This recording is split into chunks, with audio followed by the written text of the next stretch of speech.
Please stand for the Pledge of Allegiance. I pledge allegiance to the flag of the United States of America and to the republic for which it stands, one nation, under God, indivisible, with liberty and justice for all. Roll call. Aye. Here.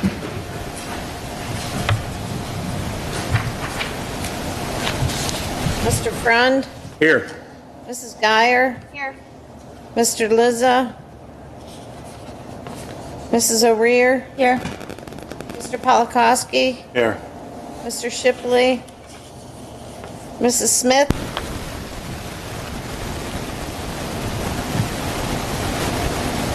Do we not have her? Okay. Mrs. Williams? Here.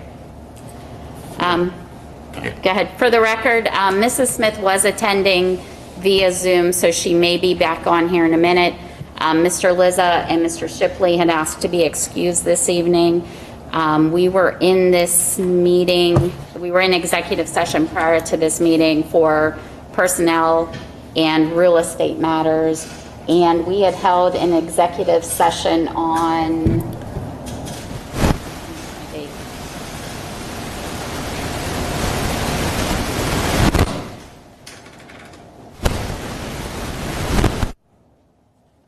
Sorry. Hey, Michelle, can I interrupt you for 1 second? I got bumped out for some reason, so I didn't do the roll call, but I am here. Okay, thank you. Did you find that? I'm checking my Outlook calendar now. I apologize. I wanted to have that written down and I forgot.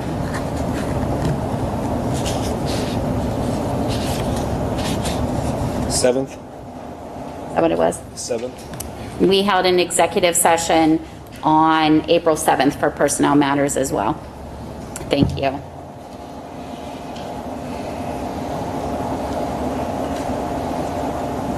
Do we have any citizens' comments? No. Okay, thank you. And I apologize, just to interject a quick correction.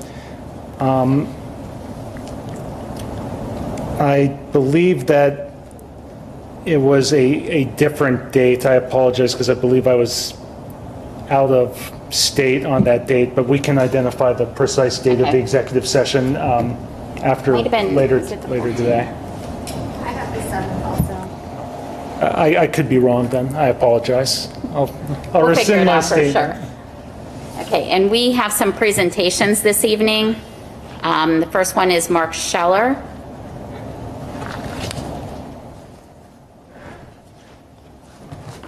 Good evening, everyone. Let's see. I'm on. Hi, everyone.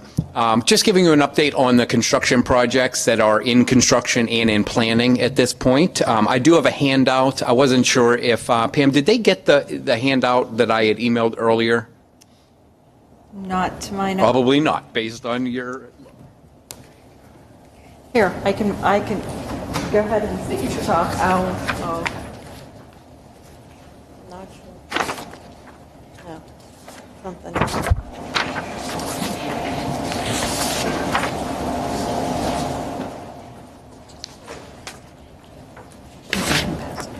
All right, thank you, everyone. So the first thing we wanted to update you on is the primary center roofing project, and construction is ongoing on that project. Weather has been a bit of a challenge for the contractors, but they are absolutely doing their best to dodge the rain and make sure that they are tearing off the roof that is able to be closed in that day so that it's not causing any water issues into the building. So I trust that they are, watching the weather regularly. They're very close to being done. They're about 80%. On my handout, it's an older number. I had about 2/3 complete, but Vince met with them. Ron met with the contractor earlier this week, and he reported that they're about 80% done.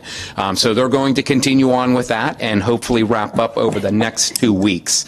One of the things that they are outstanding is submittals for the exterior metal trim, and that's basically the metal that goes around the perimeter of the building. Some of your buildings have a red, some of them have multiple colors. We're going to match the existing color on that building just because it's kind of kind of respectful for the color and possibly the future use of the building. So it's going to be either an anodized aluminum or a white, and so we're going to find a product that matches that. I was going to propose to you a red color or something like that, but I think it might be a little bold for that building. So just letting you know, I think it's going to look pretty much similar to what it is now, and it'll look nice and fine. It's also going to be a 20-year warranty on that metal, so you'll have no issues with that as far as the product, and then the installation is also under warranty by your roofing contractor. So that's just an outstanding paperwork component of the project. We've had 2 job conferences, and we discussed the project. The minutes of the meetings, I did provide those. I sent those to the administration, not to the board. So if you do want to look at those, we talk about progress, upcoming work, any issues that are happening on site, and just make sure that everything that we talk about at those meetings are documented. Very good. I'm happy with the contractor. I think they're doing a wonderful job.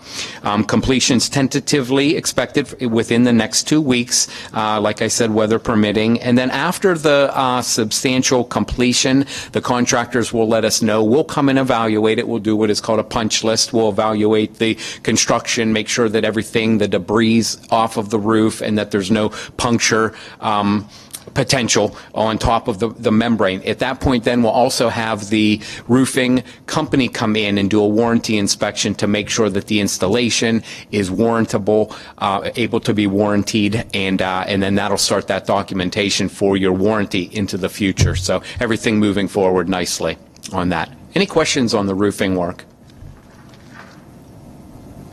All right, thank you. Paving improvement project update is the most exciting part we have for you this evening, I think. We received the bids for the paving, and I would like to say we received the bid. We only got one. And we had quite a bit of interest. Documents were signed out by contractors. 4 or 5 of them came to the pre-bid meeting.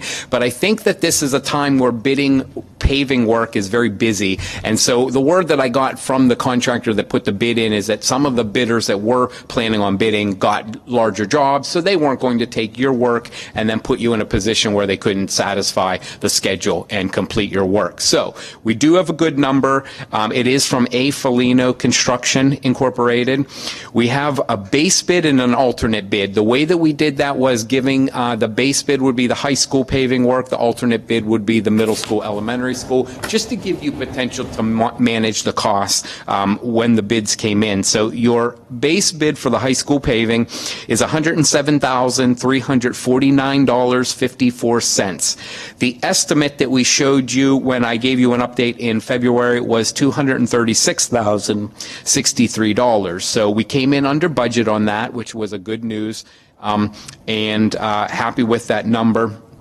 Alternate bid for the elementary middle school, $167,860.04. The estimate for the elementary was $178,021. So that was also under budget. So what we would ask for you to do at your voting meeting would be to vote either to award the base bid or the base bid and the alternate bid. Pam has prepared numbers for you so you can consider all of those in conjunction with the rest of your budget. But that's what we would like to do.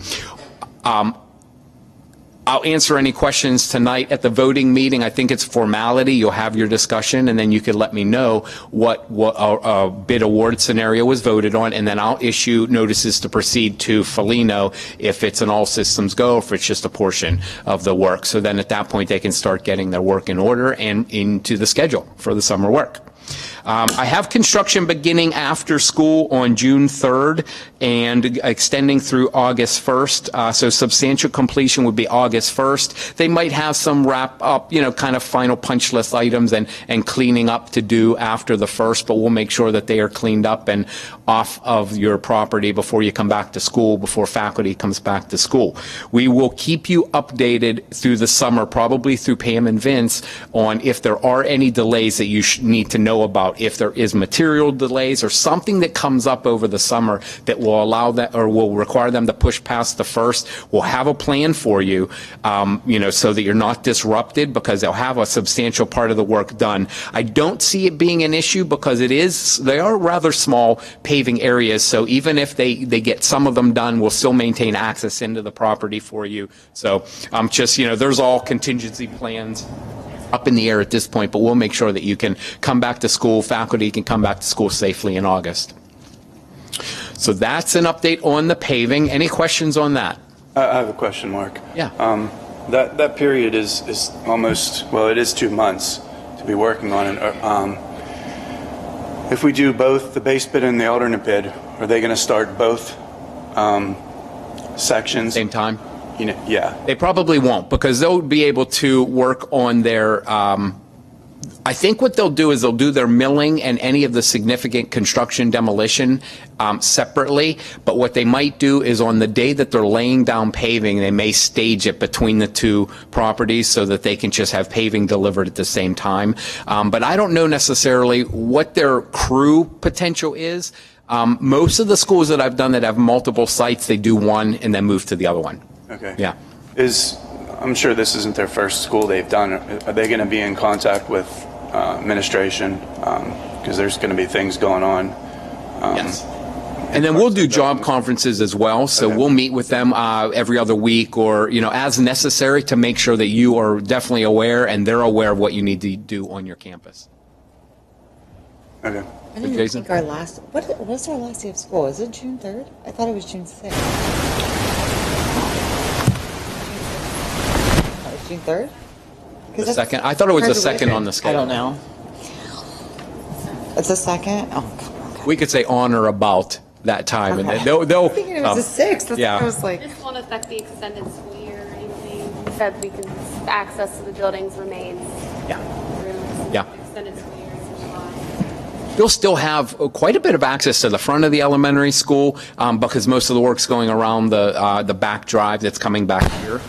So that's good. And then the high school, you'll be able to still get into one side or the other. There's work at both entrances, but we'll be able to stage it so you can still get in to the site. Does that affect any food deliveries for summer lunch programs or anything?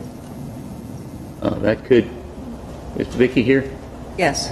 Will the paving impact any of your food deliveries over the summer? Well, realizing this was going to be happening, we kind of figured we would operate out of the elementary school. Are you familiar with the elementary? I am. Yep. And even if you're blocking access there, we could somehow access the kitchen and the cafeteria from a door that leads to the front. Behind the wall. We have some access either this way or that way. We'll be okay. I think that's great. Good planning there. And then the high school would be, I think it'd be easier to accommodate the high school if you're doing anything. But elementary is, your plan is good, for sure. Thanks for asking. Thank you for thinking of that. That's great. Anything else on paving? All right, the next update is we're in design phase for the RTU or the rooftop unit replacement for the elementary middle school. We're in design, and so along with me this evening I have John Weiland from HF Lens Engineering. He's the engineering consultant who is doing the design. So we wanted to give you an update. I'm going to turn it over to John. He'll follow through the agenda items and give you some more specific information. Where you may have remembered is there was a presentation maybe by Charlie or by Pam that there's two types of units. A custom unit or a standard unit that could be specified for the project. Has some cost implication, has some constructability implications. They both have pros and cons. So John will go over that with you this evening. For either tonight's straw vote or next week, maybe we have some direction from you. It'll allow us to continue with the design. But we did want to give you, like from our expertise or our perspective, information to allow you to make that decision. So that's really the gist of what we wanted to go over tonight. So without further ado, I'll turn it over to John and we'll go over those items. Okay, good evening, everyone. As Mark said, I'm John Weiland with HF Lens. So where we're at currently, we made a site visit about a month and a half ago, I guess, and got all the needed information for the units that are slated to be replaced. Spent some time getting good dimensions, figuring out where the power feeds were from and all that good stuff. Went back to the office. We have the kind of the framework of the drawings ready to go, and also the start on the specifications. But we reached the point where when we went to, I guess, select the replacement units, talking to the rep, you know, we started to realize that the direct replacements for the units that are currently there, and I think a lot of it has to do with the recent inflation we've been seeing, it was going to put us over I think the initial budget target that was given to us. So we kind of, you know, backtracked, I guess, a little bit and looked at a couple different options. And so, like Mark said, the main two options are we would specify a direct replacement to the units that are there, and I would consider that the custom type unit. We've thrown out the phrase Airwise. That's the specific manufacturer of it. If we were to go that direction, we would actually have a couple different manufacturers that could bid on that type of unit. But that would be the first option, and then the second option would be a more standard unit. And probably the biggest difference is that the custom manufacturers can basically build a unit to fit the existing curb size, where the more standard units, and I'm sure you've heard of Train, Cork, or York, and Carrier. Those are the manufacturers that would do the more standards, and Aon is another one that we've been talking to. They kind of come in a standard box size for a given capacity, and the box size that they would propose is quite a bit smaller than the curbs that are currently on the roof. And what that would mean is it takes a big like adapter curb to transition to it. And so there's some maintenance implications to that, where it's going to be a little bit harder to maintain because that adapter curb keeps the unit higher up off the roof. You know, and another difference, I guess, the custom unit is probably on average a 20 to 25 year life, where the standard unit is more like a 15 to 20 year life. So I think really those are the two big, you know, when it comes to the cost and, you know, the quality and, you know, just how it fits on the curb, I guess those are really the big differences. Another thing we found is that the custom units right now is about 7 weeks longer to get. So I guess all told, in summary, the 7 units that we're looking at, I think with the custom units, we were up in this, I think this would be for the total project, around 1.1 to 1.2 million for replacement, where the Aon, the more standard unit, would have been closer to 900,000. So it's, you know, roughly a $200,000 to $300,000 difference. So it was, you know, there was enough implication between cost, and also, you know, we didn't want to just make the decision on our own and have something that's a little bit harder to maintain. We wanted to, I guess, bring this to your attention and kind of seek some direction on it. So that's, you know, that's kind of where we stand on the design side. In terms of the schedule, I think things will come together pretty quickly once we have a decision. Probably we're looking at about 4 weeks to finish up the documents. You know, the big thing we're seeing right now in terms of the construction timeline is the lead time and all the equipment. You know, after we finish the design up in 4 weeks, you know, you could factor in 4 weeks for bidding, another 2 for awarded contracts. So you're already probably in the middle to late June at that point. The units themselves, you know, we're seeing, I think Aon gave us about a 16-week lead time, where the custom Airwise was closer to 23 weeks. So regardless of which direction we go, we're already being pushed kind of into the fall, even perhaps early next year time frame.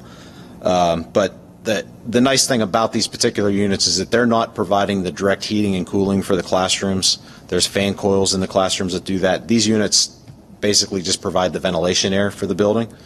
So while you certainly wouldn't want to go a long time without them, there's a little bit more leeway if the contractor, you know, if there was an extended weekend or something where they could replace the units, it could be done while, you know, school's still in session. So I think that's a summary where we stand overall.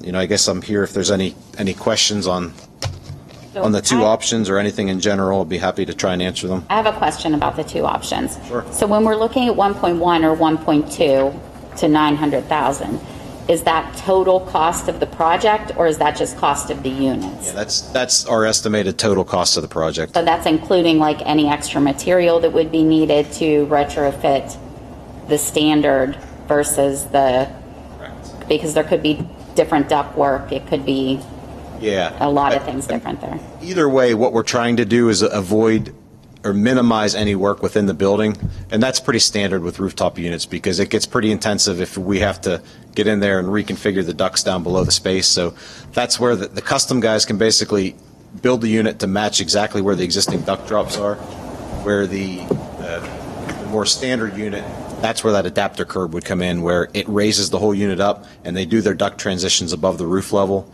and make that connection there. But yeah, the cost of everything is kind of included in that number. But the option of the standard unit would be more maintenance, preventative maintenance for us. Yeah, I don't think I would say more maintenance. It's just a little bit more difficult, if you will, because like I said, it raises the unit up. The curb's going to be higher, correct? Yeah. Yep. And every unit has an access door on it, so what would be typically a 16-inch curb, now it's 2 to 3 feet. So you might be taking a small step ladder up on the roof to get to change filters and things like that. So it's not an ideal circumstance. We wouldn't be taking a step ladder. We'd be hiring somebody to take a step ladder. So Let's take budget. Well, here's the bonus of all right, right. These would need to be lower than that. Okay. I was told it was 1.4. And how many total were we talking about? There were 7 units. 7 Yep. units, okay. When we did the most recent reporting, it now shows that they've given an adjustment of 1.5. So we do have some extra funds in there. Okay. You guys need to know by next week which direction is that. Work on getting all Well, I guess it all depends on when we want to have the project completed. Yeah. I mean, obviously we'd like to just proceed and get it done, but if you feel you need more time, We have the money to do it's, like I said, it's not like we're trying to hit a summer construction window at this point. We also have additional units. But that said, we pretty much have things ready to take the next step, so. Between the two, You guys are recommending the custom. I mean, is that what? But we are but I mean, being an engineer, we're looking for the best installation, right? But we understand that, there's value to the money saved, and that's harder for us to, I guess, kind of weigh in on the decision. But you said those units have a longer lifespan? Yep, that would be typical, for the custom. They're built a little bit better is what it comes down to. What kind of units do we already have? Do we have custom or do we have standard? They would be the custom. Yeah, that we're basically replacing what's there. What's there? Yeah. And Ms. Mondock, how long have you said that these units have been in place without? in this building, my understanding is they started construction, I believe, around 2006. Is that right, Mark? Yeah, they were both. And then I believe the completion was 2008. So they've been up there in that time period. Yes, I would say they haven't even lasted that window. Yeah, and No, and we've had talking to Charlie, my understanding is for these particular units, it's not so much that the structure of the unit is in bad shape. It's really the parts and pieces within the unit. correct. And talking to the manufacturers, there was a little bit of a history there that for whatever reason, this period that they were constructed, they used parts that are not readily available is what it comes down to. And so that's really what's driving it. He's having a lot of issues with the burners in the unit. And like I said, that's really what's driving it. It's not unusual for him to come in on a cold day and have several units out. So in 2008 it was completed, so that's only been 14 years. And you're saying that a custom manufacturer would be 20 to 25 year life.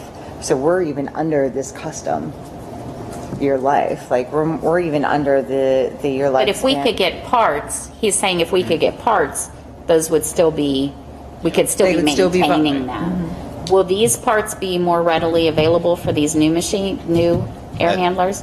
It's hard to say in 14 years. Great question. I think if you would have, asked whoever designed it originally, they would have said, you know, they wouldn't foresee a reason why they wouldn't be. But, you know, those are the types of things that are hard to predict, I guess. And we would have those same issues with the standard unit as well, getting parts to maintain. Potentially, yeah. Is there a warranty on any of these? There's certainly a warranty. I think that the typical overall warranty on the entire unit, kind of bells and whistles, would be a year. But there's components within them, like the compressors and the heat exchangers, that I'd have to look into the details, but they typically extend out to 5, maybe even 10 years. So both the custom and the... yeah, correct. They both have warranties. And this is for how many units? 7. 7 total. And then is there more? Is that what you were saying? How many did you say? 7. 7 is what we were looking at for Okay. this.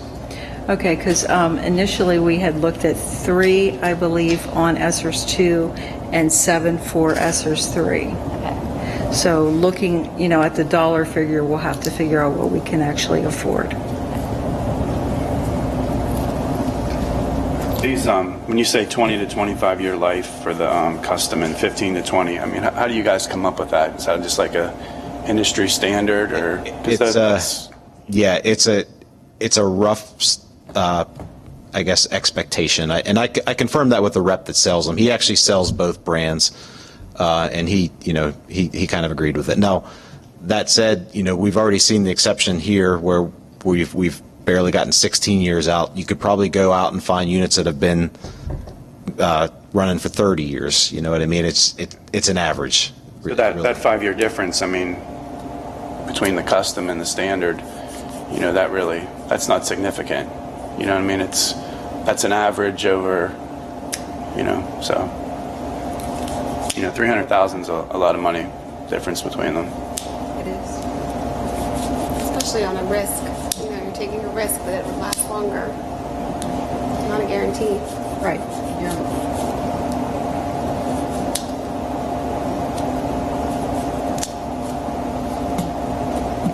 Anybody else have any questions? No, that's all I have. Thank you.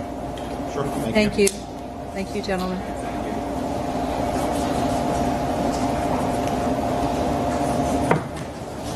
So when did he said we would need to let them know by next? The sooner the better, so that The sooner the better. It's up to us, I which guess. direction that we want to. Does anybody want to discuss that further? Which direction we'd like to lead them in so that they can start preparing documents? I think we need to know how much we can afford, you know? And if there's a total, and if there's Let actually... me a work total on of that 10 tomorrow and units. get you the figures.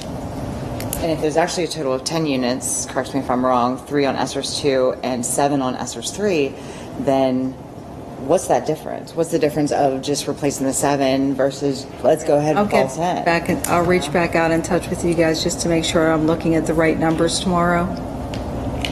Okay. Thank you.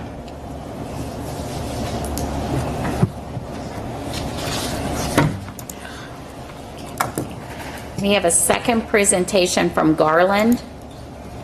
Are you going to be using the projector? Yes. They are. Do we want to walk down there? Yeah. What are we doing? Why they're here? Yeah, go ahead. You can do that where you have a microphone. Okay. As I wake everybody up, let me give you a brief summation of why Garland is here. They actually are manufacturers of roofing products. I have dealt with them in they are an employee-owned company. These 2 young gentlemen, I can tell you, have spent numerous hours at our facilities. They have been assessing our roofs at the Scottdale complex here, as well as the high school. I can tell you that, like I said, I worked with them. Well, actually, my boss did most of the work, but he let me sit in so that I could learn about roofing and build up roofs. I know more about roofs, I think, than a girl needs to sometimes. But they actually developed these reports for us on the lives of the roofs. Tonight they're going to talk about Proposal 1, Proposal 2. They've given us actually a total of, I believe, not proposal one, priority one, priority two. And they've given us a total of 6 priority lists. The reasons why we basically had them here was to help us with our long-term budgeting goals. One of the things that Mr. Masha has basically made as one of our initiatives this year is to develop some long-range planning so that we know where the district is going better financially. So these gentlemen have come in, they've done an exhaustive study, and some of the things that they told me I was happy to hear, I will tell you. Some of the things that they told me I wasn't so happy to hear, but I believe you as the board member and board members and obviously as a public need to know this information to make some informed decisions for the future. With that, Chris and Grant, I'll turn the mic over to you. Thank you. I need to pull the tables out. I don't know if it's going to hit or not.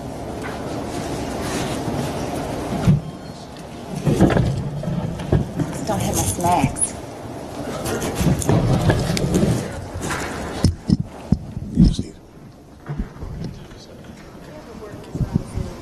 Oh, okay.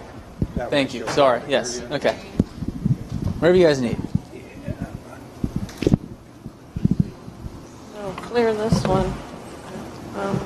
Yeah. Oh, sure.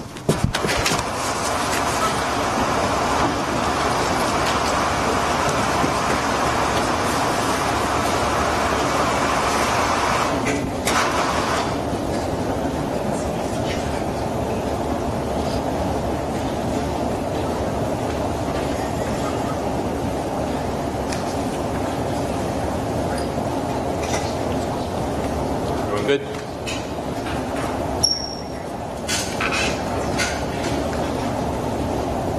Thank you, everyone, for the opportunity to come in and present to the board, of course, and to the administration as well. Pam, thank you for the introduction. I think that covered quite a few points. My name's Chris. This is Grant. We are with the Garland Company. Just have a brief presentation just to cover a couple main points. And basically just an introduction to us, to the company, and then also to some of the actions that we've taken so far and the steps toward putting together a plan for the future for the infrastructure. So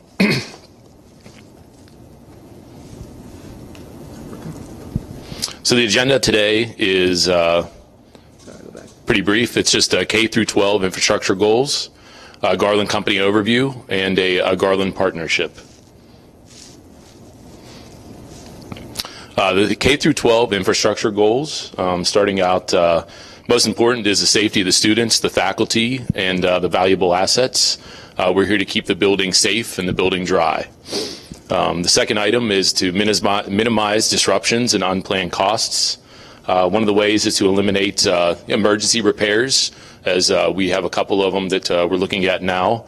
When possible, and then also to anything that could cause disruptions to students, to classrooms, activities, to education, and events at the facilities as well.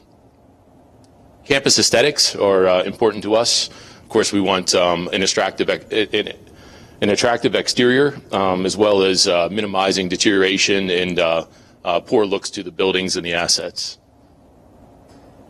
Maximizing value and lifespan of assets. This is something that we've kind of undertaken already. We accomplish this by identifying deferred maintenance, getting back on a scheduled plan to maintain and protect the current assets that you own, the buildings, the roof systems, the metal structures, to expect the full lifespan of what's recommended and to be expected. And then the last item would be long-term planning and budgeting. This is critical to infrastructure goals, scheduling and planning to achieve the best results.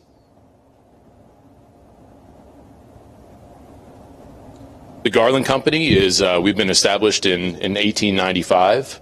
70% of our business is in K through 12 school districts. Locally, we're well represented and have shared some of that information with the administration as far as local install base and partners that we worked with locally. 100% employee owned, as Pam had mentioned. We're focused on one core competency, that's commercial construction, roofing, flat roofs and sloped roofs, such as on the facilities here and over at the high school. And waterproofing, which includes masonry and in other applications, plaza decks and parking garages as well. We manufacture 95% of our roofing materials. It's USA made. We have multiple factories and multiple subsidiaries, but USA made, and its primary locations are Ohio, Georgia, and California. We do have a deep product selection backed by ongoing R&D out of our headquarters in Cleveland, Ohio. We have a 5A1 D&B credit rating, which is the best in the industry. And we have the lowest warranty adjustment rating in the industry as well. Next slide just simply shows we have about 300 representatives throughout the United States and the UK, and some of the locations, Grant and I, of course, are the local representatives. With that, I'll turn it over to Grant. All right. So I think we all can agree that, achieving a successful project, you guys have some construction projects going on right now. We do mostly roofing and waterproofing. It starts with come up with the right plan and incorporating the quality products. Like you guys just had a decision here between commercial grade and custom grade versus a general grade. So obviously the better quality products you can use, the better success you're going to have. But applying those products, having a good installer, and then maintaining that install, your infrastructure, doing corrective maintenance and preventive maintenance is how you kind of succeed. So what our process is, what Garland can help you with, is anywhere from beginning to end in that process. So right now we've gone through the analysis process. We're partway through it. We've done a initial, and I'll get into that right now. But throughout this whole, any of these things you see here, the design, procurement, project management, and holding your warranty are all things that Garland assists with. So, but we're here mostly just to focus on our analysis so far. So what our inspection has entailed thus far is a photographic summary, basically bringing the roof down to you guys in a report. So highly photographic summaries of issues, deficiencies with the roof systems. Anything, again, building envelope is what Garland specializes in. So masonry is another thing we've been looking at and quickly identified in one of our first inspections of the high school. And other than visual inspections, there's also some additional things we may do to inspect the roof, such as core samples. Maybe if your roof's a candidate for a restoration, we'll send samples of that to our lab and run some tests at our lab to see kind of this tensile and tear and age and construction of your roof systems. So one of the most key diagnostics anyone can do for their commercial roofing systems are these moisture scans, and that's one of the things that has been presented to you, and I think is on the agenda tonight. So what these infrared scans are, you wait till a time of year like we are in now, where the sun's high enough and up in the air long enough through the day to heat the roof, and once it sets, the wet areas of insulation stay warm. And we take an infrared camera immediately as the sun goes down, and we'll scan the roof surface, mark these areas, quantify them in a report, take pictures of them, and that gives you a really good idea of maybe some of the leaks that we've been trying to chase that we can't find, where they're coming in possibly, and also gives you ideas of kind of the condition and health of the roof, right? And if it's done some of these infrared scans before and they come back dry and everyone's, man, we got not more time left on this roof, that's great news. Or we've been able to chase and find some leaks that have really been impossible to find with just visual inspections. And sometimes they come back very badly. And that kind of prioritizes a roof project and replacement. So here's just a quick glimpse of, the summary we've had, summary page for the Scottdale facility. Overall, it's in good condition, roofs here. There was 2008, 2006 when a big roof renovation was done here. So we're coming up right now with a short-term plan. There's some preventative maintenance you guys need to do to keep this roof system good. And there's also some long-term plans we want to help you budget for. You can't turn around tomorrow and say, hey, we want to spend 7 figures on a roof project, right? That has to be planned. as mentioned, before, sometimes contractors are hard to get a hold of and their schedules fill up quick. So budgeting and coming up with long-term plans is always a good idea. Okay, so the high school roof, it's an older one. We know that. Overall, just visually and historically, there's been issues with the roof there. There's been history of leaks that we haven't been able to track down. So overall, not as good a condition. So this infrared scan is really going to help us assess for sure the overall condition of that roof. So one of the things that caught our eye quickly was the facade, the front facade of the high school. There's some mortar joints that are pretty large with those coping stones up there on that facade that was added in 2000, and a lot of them are missing. So there's typically 20 years. That's a time where you're looking to do a restoration on any kind of soft goods or mortar joints on any masonry, and so it's been about that time. But there's, as you see in the bottom right corner, there's a picture of a piece of mortar that's supposed to be in between those mortar joints. From what I understand, some have actually fallen down, and there's been reports of it being a hazard, and that's what's prompted the caution tape and things like that. So that was one thing we were coming to suggest, and have 2 quotes also for the district to consider this evening for fixing this situation. And not what those repairs will entail is fixing the masonry just enough to ensure there's not a safety concern. So there is a larger restoration of that masonry that we'll need accomplished, but again, it's more of aesthetics. It's making sure that more damage is not done down the road, and that's something we're also working on as well. So again, solutions that we can come up with for you are repairs, anywhere from, hey, you need a patch put on your roof, or you got a hole here, all the way up to a replacement of, say, a roof. So we have different types of roof systems out there, many for you to consider. We probably have more restorations options out there than anyone in the industry. So we're looking at all the above for you. So here's just an example of a typical asset plan for, this was for Albert Gallatin School District that we did for them. So, and this is something similar we're coming up for your district as well. So that's it. That's kind of where we're at. And really the last thing is, the emergency repairs. I think most people understand that that's something that needs corrected. And these are all, so again, Garland, we are just a manufacturer. We're not a contractor. We're not a service company. So we rely on our network of contractors that are Garland certified high quality contractors. So the ones that we're bringing you are ones that we have good partnerships with and trust, and have had a lot of experience in the K through 12 sector.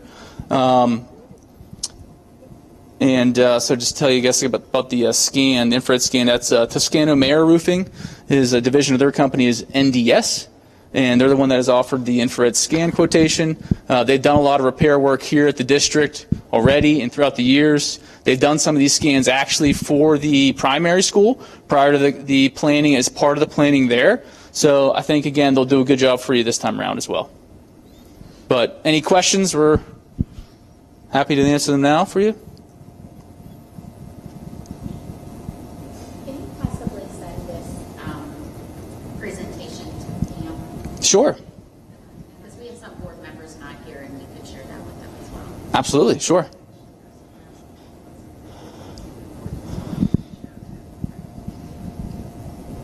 All right.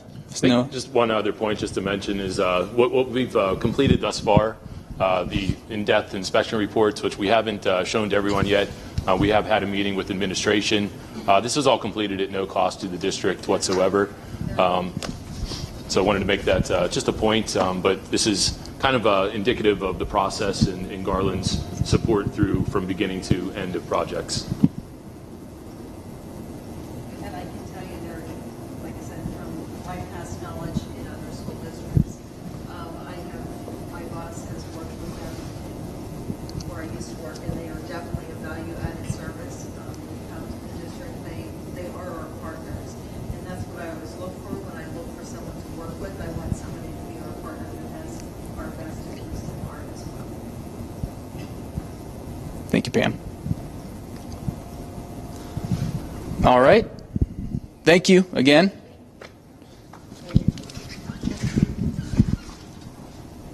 Let's see, which is good.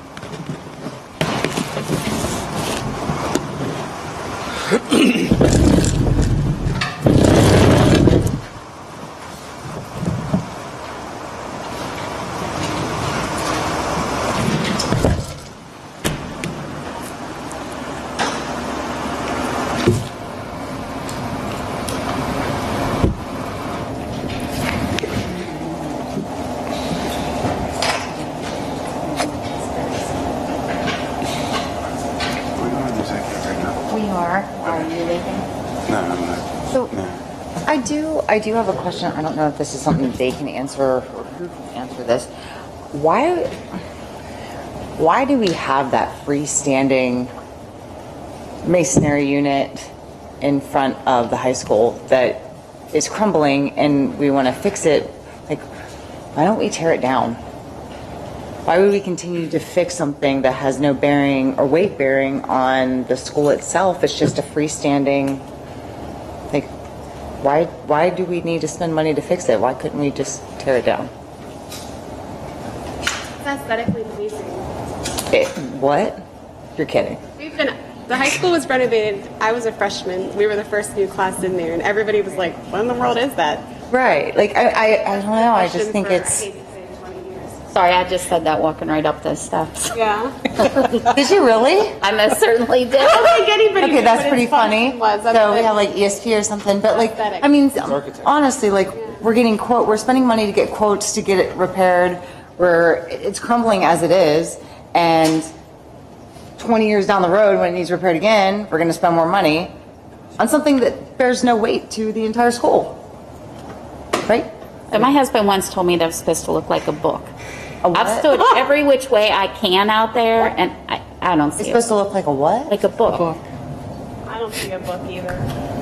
You have a comment? My 2 cents is, if you want to look at demolition of part of the facade, we can help with that as well. Masonry issues, anytime you see a masonry issue, that time you see it's an issue is the cheapest time it's going to be fixed. Looking at the issues going on there, it should have been identified prior to now that something should have been fixed.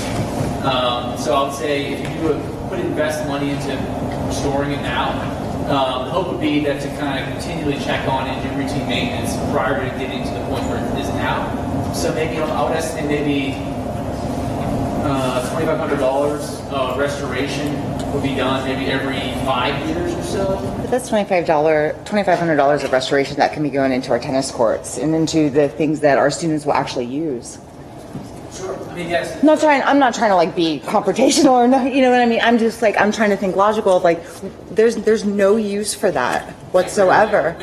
We have discussions all the time with, I know this is a K-12 district, but discussions with universities often about, students, prospective students coming up to the university and, there could be a large student walking by that's a large chunk of tuition money that could go towards the school, and if they see issues in front of the school like a deteriorated masonry, they can turn them off and not want to go there. So there are some things that, again, that are aesthetically pleasing. A lot of people when they ask what they like about the school or university, they love the campus, right? So that's an important part, I think, to take into consideration. But you're right. I mean, there's priorities that need to be set. Choices need to be made. That was certainly part of the discussions initially. We were a little bit ahead of the game, ahead of the curve in this, in some senses, that in our initial walkthrough of the facility of the high school, that was something that we immediately identified and noted that it was problematic. The safety concern. So we were already down that path. We had a conversation with Pam and Charlie that we had already had on the agenda and on the schedule to have Masons come out to give budgetary numbers and now firm numbers to be able to present to the board for these repairs. We were already down that path, so it was a little bit of an ironic conversation we had in the timeliness of it. So we were already looking to address it. As far as the design of the facade itself, in our discussions, it is a barrier, a physical barrier that can prevent vehicles and whatnot to enter in through those doors. So I think there is maybe that's one item to consider from the safety aspect. That's kind of where we ended that. Outside of that, it was a design feature from the original architect, and that's indicative of a lot of school redesigns and new builds are features essentially. So would demolition be more expensive than repair and upkeep? We've only proceeded thus far with restoration and only in an emergency type of repair scenario so that we can get the caution tape removed and make it safe for students to pass, students, faculty, teachers, parents to pass through the entryway. We can certainly very quickly get some quotations put together using some of our trusted masonry partners, local companies to look into demolition as well. It sounds like that is obviously of interest. Demolition would definitely be higher in cost. Those stones on top of that facade are very large, very heavy. So all that has to be very carefully removed. And all the bricks are chiseled out. And then once you're done, you can just leave a hole in the ground. So they got to come up with some sort of plan to patch that too. So we can look at that if you guys seriously want to consider it. Because you did mention also that this is just the emergency work and there is other work that needs to be done to this. Well, I think the other work is masonry work done to the entire buildings, correct? Correct, yeah. There's some other items like the chimney, excuse me, up on the roof. You have a water. Do you want a water? You want some water?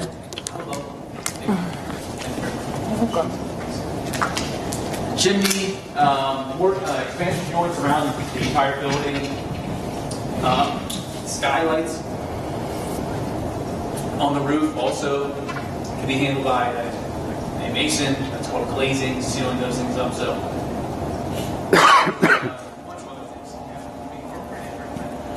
all the additional steps are further down in the priorities list. They're restorations and maintenance and upkeep. To this point, there just hasn't been an active plan moving forward, and that's what we're putting forth to the district. Those two emergency bids, they're slightly different. Which do you recommend? One's mortar and one's caulking to secure the... Can I have you walk up to the microphone? I'm sorry. Sure. The person that's on our Zoom can't hear. Yes. So the Allegheny Restorations quotation did mention mortaring some of the joints. I think those were the bed joints, which are basically the bottom joints on those coping stones. Both contractors plan to caulk put backer rod and caulk over the head joints of all the big coping stones. But I would say ultimately either one is acceptable, I would say. Okay. Both of those contractors are local, do a lot of K through 12 work, are some of the best masons around. Allegheny's about a half hour away in Greensburg. So.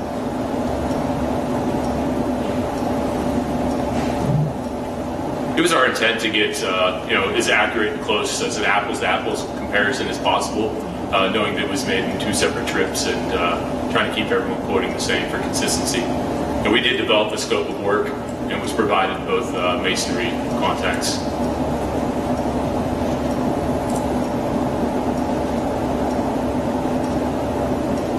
Are there any other questions? Do we want them to come back with Pam with a price for demolition, just so we can see what the difference in price is? I don't either. You do not? I don't care either way. Okay. What was the question, though?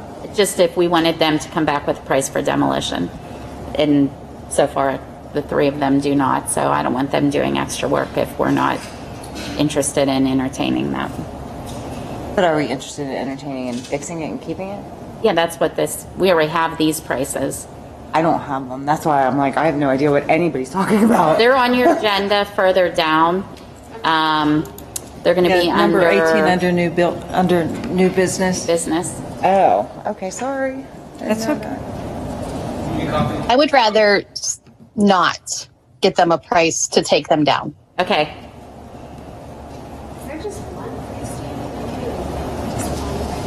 There's two, isn't it? There's two. Can you imagine if we got a tornado and how many bricks would go through a window? But I mean, that's unlikely, I guess. I come from Florida. Oh, you don't have those there? We have tons of tornadoes there. I'm saying, like, can you imagine if a tornado would come through and all those bricks would go flying through the windows? I thought you might need to have No, we had open walkways in high school because of tornadoes. Does anybody have anything else? Okay, Mr. Masha, thank you very much. Thank you. Thank you very much. Thank you. Mr. Masha had some updates on the SPC roof. Yes, last weekend there was some concerns, rightfully so, brought to our attention about material that was on the roof, coming off the roof. I do believe there was, I'm not a meteorologist, but I do believe there was a microburst or something that came through that area to pick up the materials off of the roof. To address the concerns on Wednesday, Mr. Delaker, Dr. Clara, Mr. Haichu, and I met with Mr. Andrew Maletta, who is the owner of Ramp Company Construction, and Mr. Matthew Maletta, who is the project manager, foreman for the project out there, to address those concerns. During that conversation, both of the owner and the foreman indicated to the administrative team that a barrier currently is there that will be in it. It will be further constructed around the work area. I know there was some major concerns about materials flying off, and if a child was out on the playground coming down and potentially injuring that student. So they walked through a number of instances where they are taking some precautions to eliminate or limit those from happening. A barrier constructed around the work area would be one, keeping individuals out of there. More importantly, I do believe from keeping the material from flying off, there are bundles of insulations that are stacked up on the roof. What they've assured us is that they have placed weighting on those bundles. Actually, both individuals stated that the weighting that was on her, they actually doubled the weighting to keep it from further flying off. They've also indicated that they are moving the all materials that could potentially come off the roof at least 16 feet from the edge of the perimeter. So they believe that those measures would prevent additional materials from flying off. And actually, the owner indicated that he's been in business for 30 years, and that was the first time a bundle of insulation ever came off of a roof. So I do believe, and I don't know, Mr. Delaker, if you have anything else to add, but they were very receptive. They were very cooperative. We had an extensive conversation with them, and they were quite upfront, and we were quite upfront with them also. And I do believe that they have, about 5 days or so. They indicated there'd be potentially 5 days. Let's stretch it out. I think Mr. Scheller indicated there was 2 weeks potentially, and they did indicate that they were approximately 80% done with the roof. So that is an accurate summary of the preventative measures they're taking to ensure the safety of the students. They had indicated that usually they don't need to hold down any of the roofing materials with any sort of weight, but due to the incident that occurred, they had applied some weights to keep the materials down, and at our request, they doubled the weights to keep those materials down. Additionally, they had also mentioned that there was going to be no operating of a lift when the children are present. They only need approximately 5 more days of good weather to complete the project. As we heard earlier tonight during the initial presentation we received from Mark Scheller, the project's 80% complete at this time. So with the expanded work zones, with increased barriers, with the materials being stored further from the edge of the roof, and with the addition of weights keeping the materials down, we think they have addressed some of the safety concerns that were legitimately raised. I think it was impressive how quickly they responded and got that cleaned up also. Yeah, I really want to Especially on give Easter weekend. I really want to give the project foreman Matthew credit. Mr. Haichu and I called him. He came immediately down off the roof. He immediately set up the meeting for the next day. So they've been very responsive and receptive to, our inquiries and concerns. Is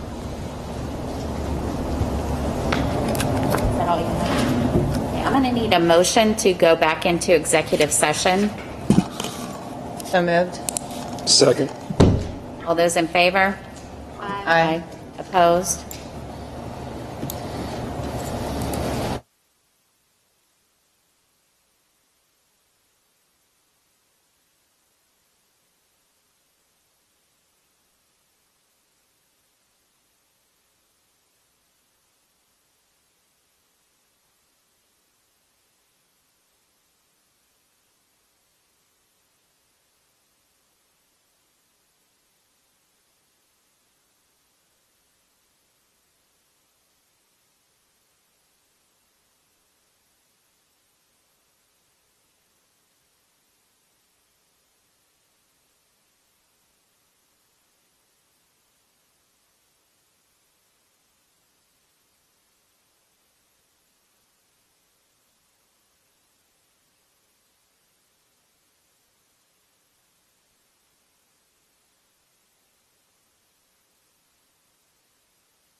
I need a motion to go back into session.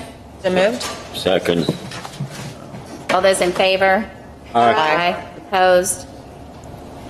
I just wanted to announce that we were in executive session for personnel matters. Sorry. Okay, minutes of March 10th, 2022. The board will be asked to approve the minutes of the March 10th, 2022 voting discussion meeting. Discussion. Minutes, March 17th, 2022. The board will be asked to approve the minutes of the March 17th, 2022 voting meeting. Discussion. Okay, accounts. Monthly board treasurer's report. The board will be asked to approve the treasurer's report for the month of February 2022. Discussion. General Fund Board Summary Report. The board will be asked to approve the board summary report for February. Discussion. Accounting and Food Service Check Summary Listing. The board will be asked to approve the fund accounting and food service check summary listing for March. Discussion. Budgetary transfer. The board will be asked to approve the budget transfer of $1,815 to cover the cost of Dr. Dan Clara attending the band field trip. Discussion. Is there a policy that requires an administrator to go? So why go? It was believed that there was safe practices and so on the trip. Should we update the policy and include this in the budget somewhere? Either that or we can write it as an AR if the board is so inclined if somebody had to go on a field trip. Is Dan Krofcheck here? Yeah. I had a conversation with Mr. Krofcheck about this. So my opinion of this changed significantly after that conversation. So I think the board should listen to what Mr. Krofcheck has to say about why this is good practice. And I think either it needs to be part of the policy or it does need to be an AR, whichever. I think it was on. I can probably name an incident over the years for a majority. We've had a good several years without incident. I think when you're across state lines, at least a full-time employee, if we're seeking not to have an administrator per se, we were always kind of lucky that John Lee was the voice of the band and kind of went along with them. And then one time Dr. Molnar went with him in my tenure.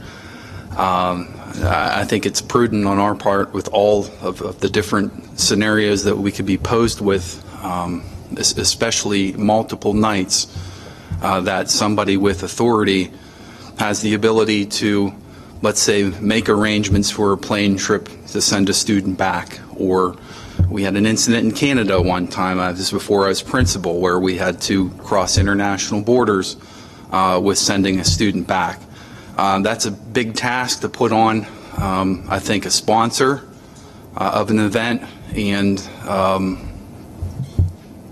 those were some of the discussion points that we've had over the years, that by no means when we go on these trips is it anything but stress for us. Ask any of the administrators that have accompanied these things. So it's not a vacation or something of that sort.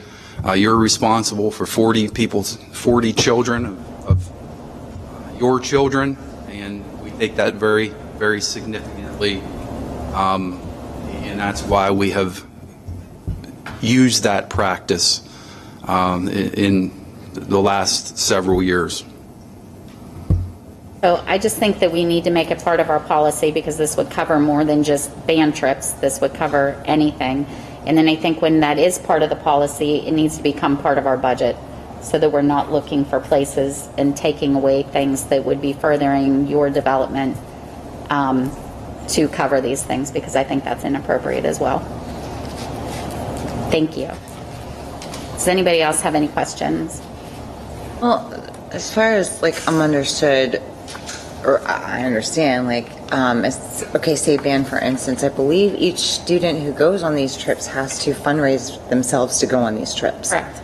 So and nothing against anybody, but I don't feel that if we are asking our students to fundraise for themselves to go on this trip, that we have somewhere in our budget fund to throw out money for an administrator, to pay for the administrator to go. Well, I don't think that it's fair to ask an administrator to give up their time away from their family overnight in a different state and then make them fundraise to do things that... No, I'm not saying they have to fundraise. I'm just saying I think we need to look at an aspect of, because aren't they still getting paid while they are on this trip? Yes. Okay. But So, I mean, so they're where do doing you a think- duty on this trip. Right. They're supervising on this trip. But I don't think I follow you. I'm sorry.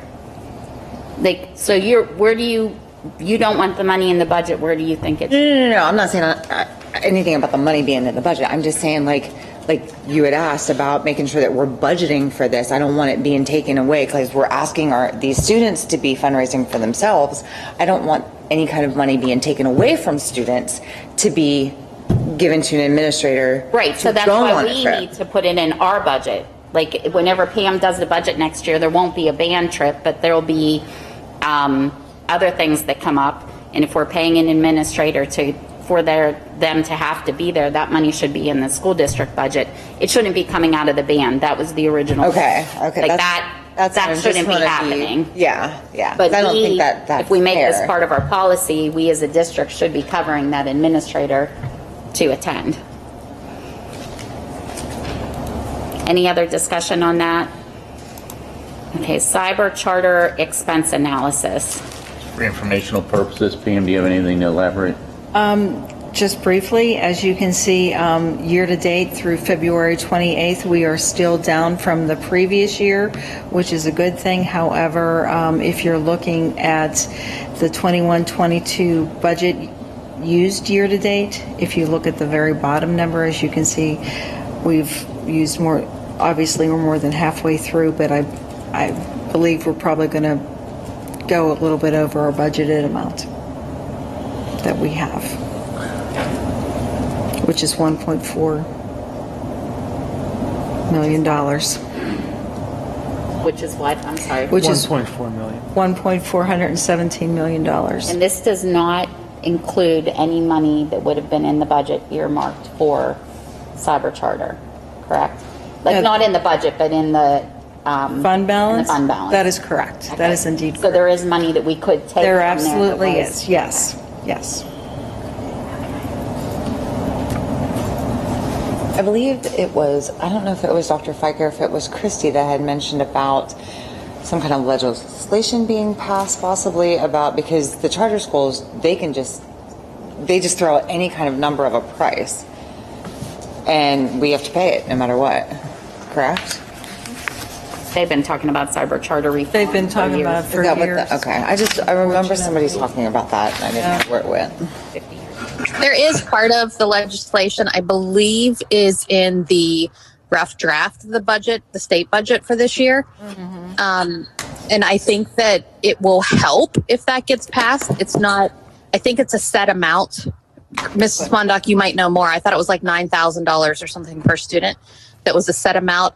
Yeah, there was a set amount per student. That is correct. Yeah. But yes, but the chances of the budget getting passed with that in it, we don't know. yeah, from what I hear from PASBO, unfortunately, it doesn't appear that that has the legs yet just quite to carry. I agree. And they have very strong lobbyists. Big time lobbyists. Sure they And do. They're very successful so far. They are, Stopping this. and they've been for years. Any other discussion on that? Building activity fund information. That also is for informational purposes. Pam, do you have anything to elaborate? I do not, just it's something new that will be added monthly to the accounting reports.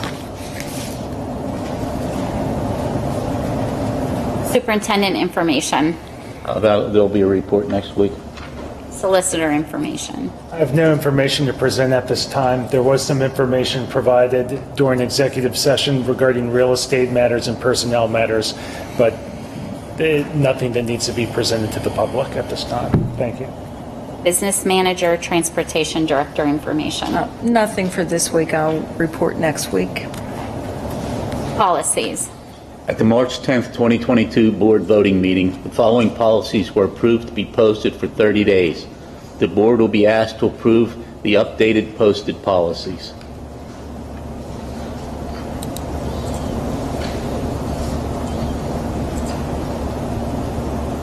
Christy, I had a question and you answered it for me, but now I forget what the answer was. I'm sorry. The 707 policy, that was brought up at our Buildings and Grounds meeting which also includes security, and it was brought up to revisit. So it's the AR that needs to be revisited. Okay. Yes. We discussed that in our committee meeting. Okay.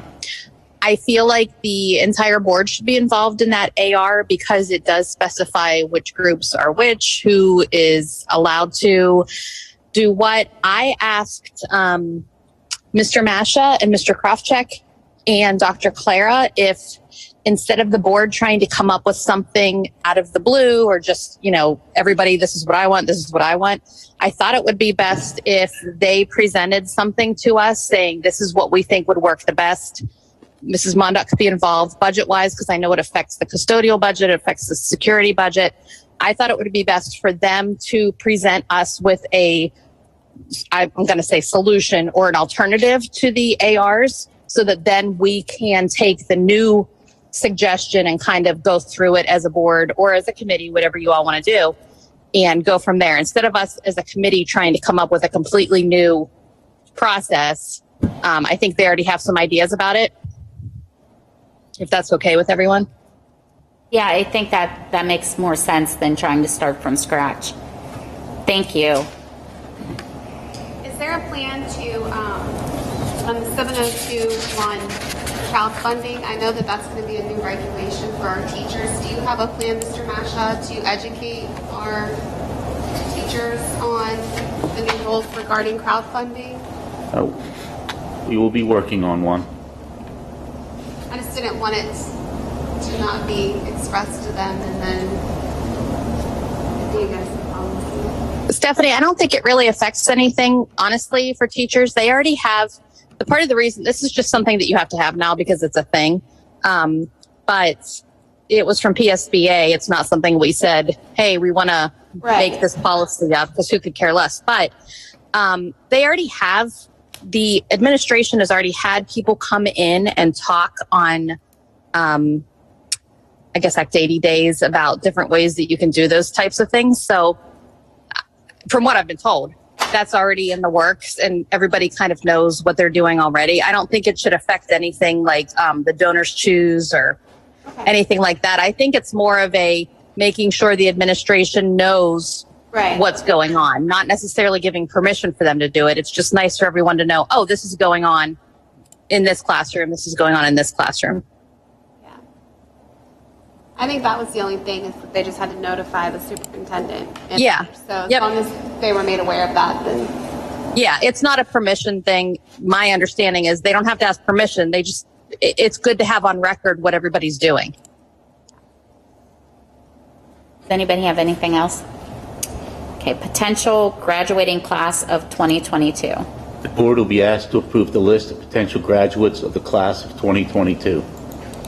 Any discussion? Application for early graduation.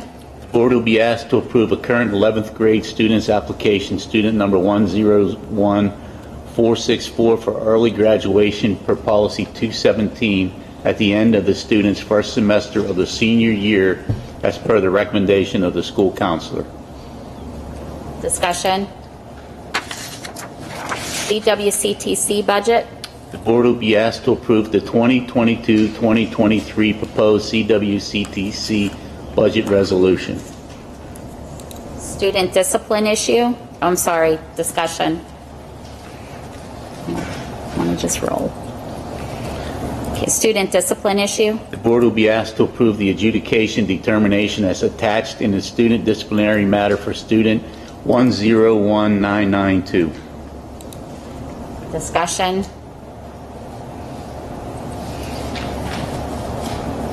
Recognition of understanding between SEF and SSD. The board will be asked to formally recognize the formation of the Southmoreland Education Foundation. Discussion?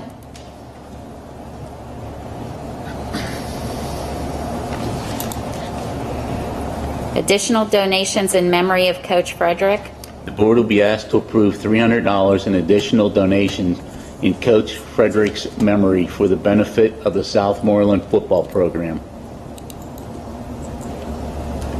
Donations in memory of retired teacher and Coach Gilpin.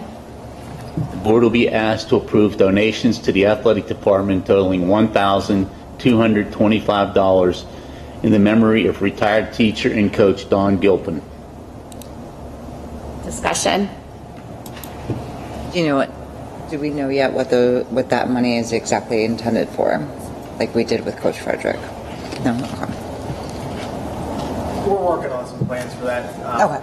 Have his memory associated with it, so whatever we do, it'll be something that'll help, associate him with whatever we do.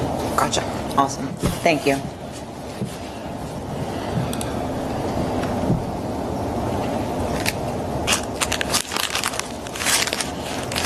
Donation from Veterans of Foreign Wars, Post 3368. The board will be asked to approve the donation of $500 from the Veterans of Foreign Wars, Post 3368, to help replace track items stolen. Discussion? Michelle, people have told me that there was some event that happened in Southmoreland where there was vandalism and theft. Mm-hmm. When did this occur? When did the theft occur? That would have been about 3.5 weeks ago. End of March, first weekend of April, it was April 2nd that weekend. Yeah, there actually was a story done on WTAE regarding it as well. It was in the paper, it was on the news. I didn't hear about it, but Pam, is this something we applied for our insurance to cover? Absolutely. Were these items ever recovered? There was a lot of it, except for the javelins. I do believe they have not. Is that correct, Mr. Bourne? They Yeah. have not found the javelins. But Sanford and Mr. Kiefer and the state police were on it and find the majority of the equipment. Do we know who did it? Yeah, I believe that they are in custody. They are being prosecuted. They're in custody. Mr. Masha, you had discussed something with me about this. Is that still the donations, since some of the items have been recovered?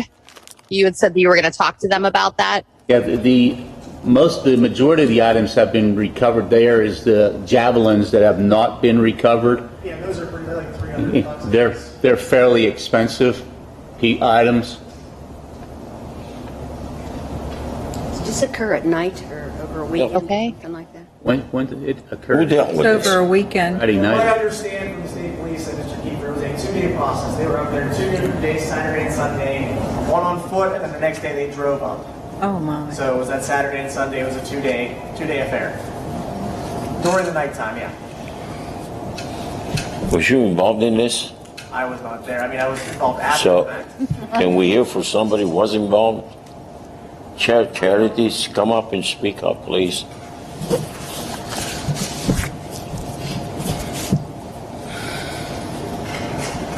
This is no longer an investigation, correct? They have it, okay. I just want to make sure that we're not sharing information that we should not be sharing.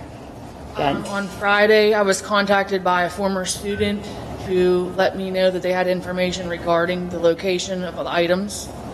So I passed it on to Mr. Kiefer and the state police. The state police contacted me. I shared the information, the pictures.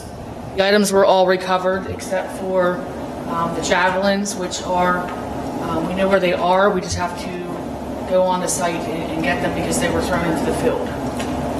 We have to locate them in the field that they are in. So everything else is back. Was that the state police and the Scottdale police Mr. Kiefer and Okay. the state police, and the state police? because it happened in the state police territory. So was the reward paid to the individual that provided? So I reached out to Pam, and Pam is going to have That's the in process, yes. process. I contacted the insurance company. They're going to send us the funds and we'll forward them over to her, to the person. Can we somehow, you know, I remember years ago when I was on the board before, we always got vandalized up there. One year they even stole seats from the bleachers to sell the aluminum, okay? Can we put some kind of system up there? We're actually looking into that, Mr. Liza. Dr. Clara and Mr. Smithola and I were up there, and Mr. Boring, and we're looking at how that can be facilitated. Because in the long run, it's going to be cheaper to put up a system than all the money we put investing. We talked about that at our Buildings and Grounds meeting. So this happened before the end of March. Yeah, it was just like the weekend before our meeting, I think. And they couldn't get through our gated area. Is there any other? They could not get through our gated area. There was other means apparently that they were able to get through. They get through, yeah. Is there any other discussion on the donation from the VFW? Yeah. Okay, donations from I'm sorry. Sorry. When these donations are received, especially to, you know, the VFW or whoever organizes with, like, you know, Coach Frederick or Coach Gilpin, like, are there thank you letters sent out to these organizations that do these kind of donations? Okay. I just wanted to make sure. Thank you. I'm working on that, yes. We have a compiled list. Now, were these kids or these adults or whatever they were, I understand what, how old were these people that did it? Does anybody know? They're adults. Adults. They're going to be made to reimburse us for the javelins? That's on the state. That's on, I mean, That's an ongoing that's out of legal- our hands now. It's up to the magistrate, I would imagine, they've been arrested. A magistrate can order restitution, but They're first gonna have there would to need make to be a restitution, conviction. right? There need to be some discussion of how they would reimburse the district. So that's an open question for now. I just think it would have been nice to have been told that the stuff was recovered. That way we're not being told it by random people in the community, and then we look like we don't know what's going on here. I didn't know if it was true or not true, so that's why I asked. Donation, any other discussion on VFW? Sorry. Donation from AMVETS Ladies Auxiliary 103, Hopwood, PA. The board will be asked to approve the donation of 40 one-gallon jugs of hand sanitizer. 10 gallons are designated for each school. Discussion. Paving Project. The board will be asked to approve A. Folino Construction, Inc. as the lowest bidder for the Southmoreland School District paving project at a base bid of $107,349.54 for the high school and $167,860.04 as the alternative bid for the paving at the middle school and elementary school. And that will be further refined for next week with options. Is there any discussion on this? Did you all Sorry. Did you all receive the email that I sent you on how we finance and pay for all of this? Yes. Okay. What I didn't understand was the big jump between 107,000 and then 234 or 238,000. Like, where did those numbers? Well, those original numbers came from, if you remember, when Eccles came and presented to us before they sent out the bid, they projected that with the increases in the petroleum costs these days, because asphalt is a petroleum product, that it could be as much as a 25% increase, which, if memory serves, was like $404,000. Thankfully, it came in far lower than that. So this is what, you know, we're actually looking at this point in time. So with that being said, I went back and reworked my original numbers that I had whenever I did the information for the Finance Committee to show you all how we could indeed pay for this should you choose to do both options. In my personal opinion, I don't think we have a choice in doing both options. I think it just continues to further deteriorate and ends up costing us more money in the long run. Sadly. I mean, the high school's really bad. Oh, yeah. Back here is really bad. Lost Think another about it. axle back here. It's real bad. And the sad part is, when you think about it, this amount of money doesn't even get us a full parking lot. It just gets us pieces of a parking lot, which is kind of disturbing when you really look at the full piece of the pie. But if we had done maintenance on them all along. Correct. It wouldn't have gotten to the point where. Exactly. It's resurfaced. Shoulda, coulda, woulda. Any other discussion? Key text letter of authorization. The board will be asked to approve the continuation of Keytex as the district's buying agent for the purpose of obtaining electric generation service. Discussion? This is merely a continuation of a current service that we already have. I contacted the president of the company, Greg, who I've been dealing back and forth with, and I said, can you please give me something that might explain to the board what you do? So he did send me this information, which I did include on board docs for you all to look at your leisure, so that you have an idea of exactly what service they would provide for us. I have to say, I don't know if anybody else is overwhelmed with all this, but like, we have so many people who do services for us, and yet our grounds are so bad.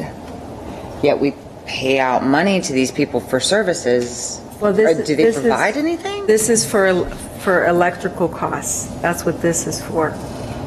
Electrical costs for what? For our entire complex, for our buildings, for electricity. For fuel, excuse me, for fuel costs and all that type of stuff. That's what he goes out, and he basically brokers the best deal for us on our fuel costs to save us money. It's not to help it's not to go out and do landscaping or something of that nature. It's to actually broker a deal for our utility costs, if that helps you. So basically, like, he brokers stuff with like West Penn Power, so to say? Those type, yes. Okay, Yes, okay. Yes, yes.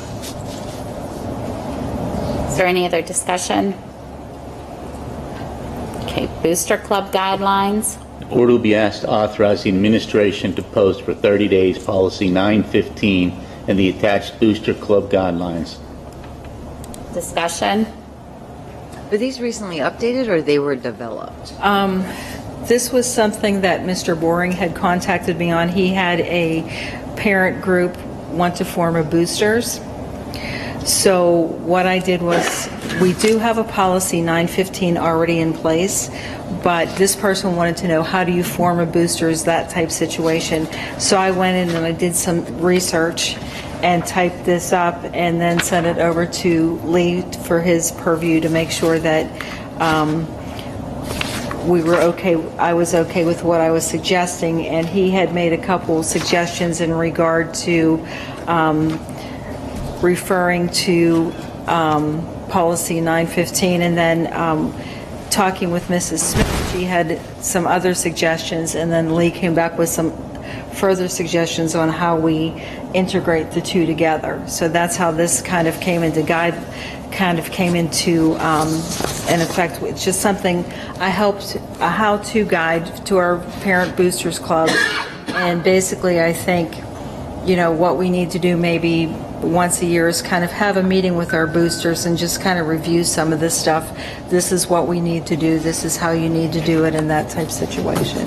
And as Ms. Mondock said, policy 915 was a pre-existing policy.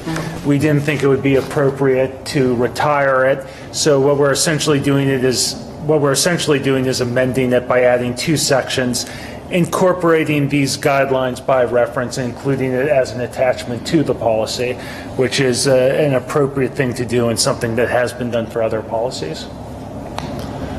And there is already a guidelines section under policy 915. I think there's 6 items. This basically supplements that existing guidelines section by expanding it. It expands it significantly, but it's essentially an expansion. So all you're doing is adding the Booster Club guidelines to our current policy. Correct. Okay, I'm not sure that I agree with that. And my part of this was, initially this was on the agenda as booster club guidelines, and I understand the guidelines, and I know what you're trying to say. However, our policy does not agree with these guidelines that we have on here, and just adding guidelines to it doesn't mean you have to do this.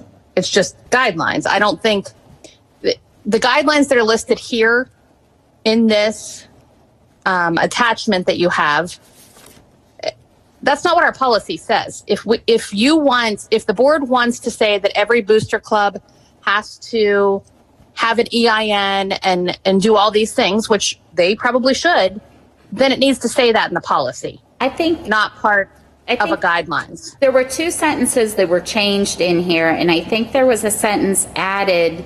Right under guidelines. There were two sentences that were added under guidelines for further clarification as what a Southmoreland parent or booster organization can and can't do.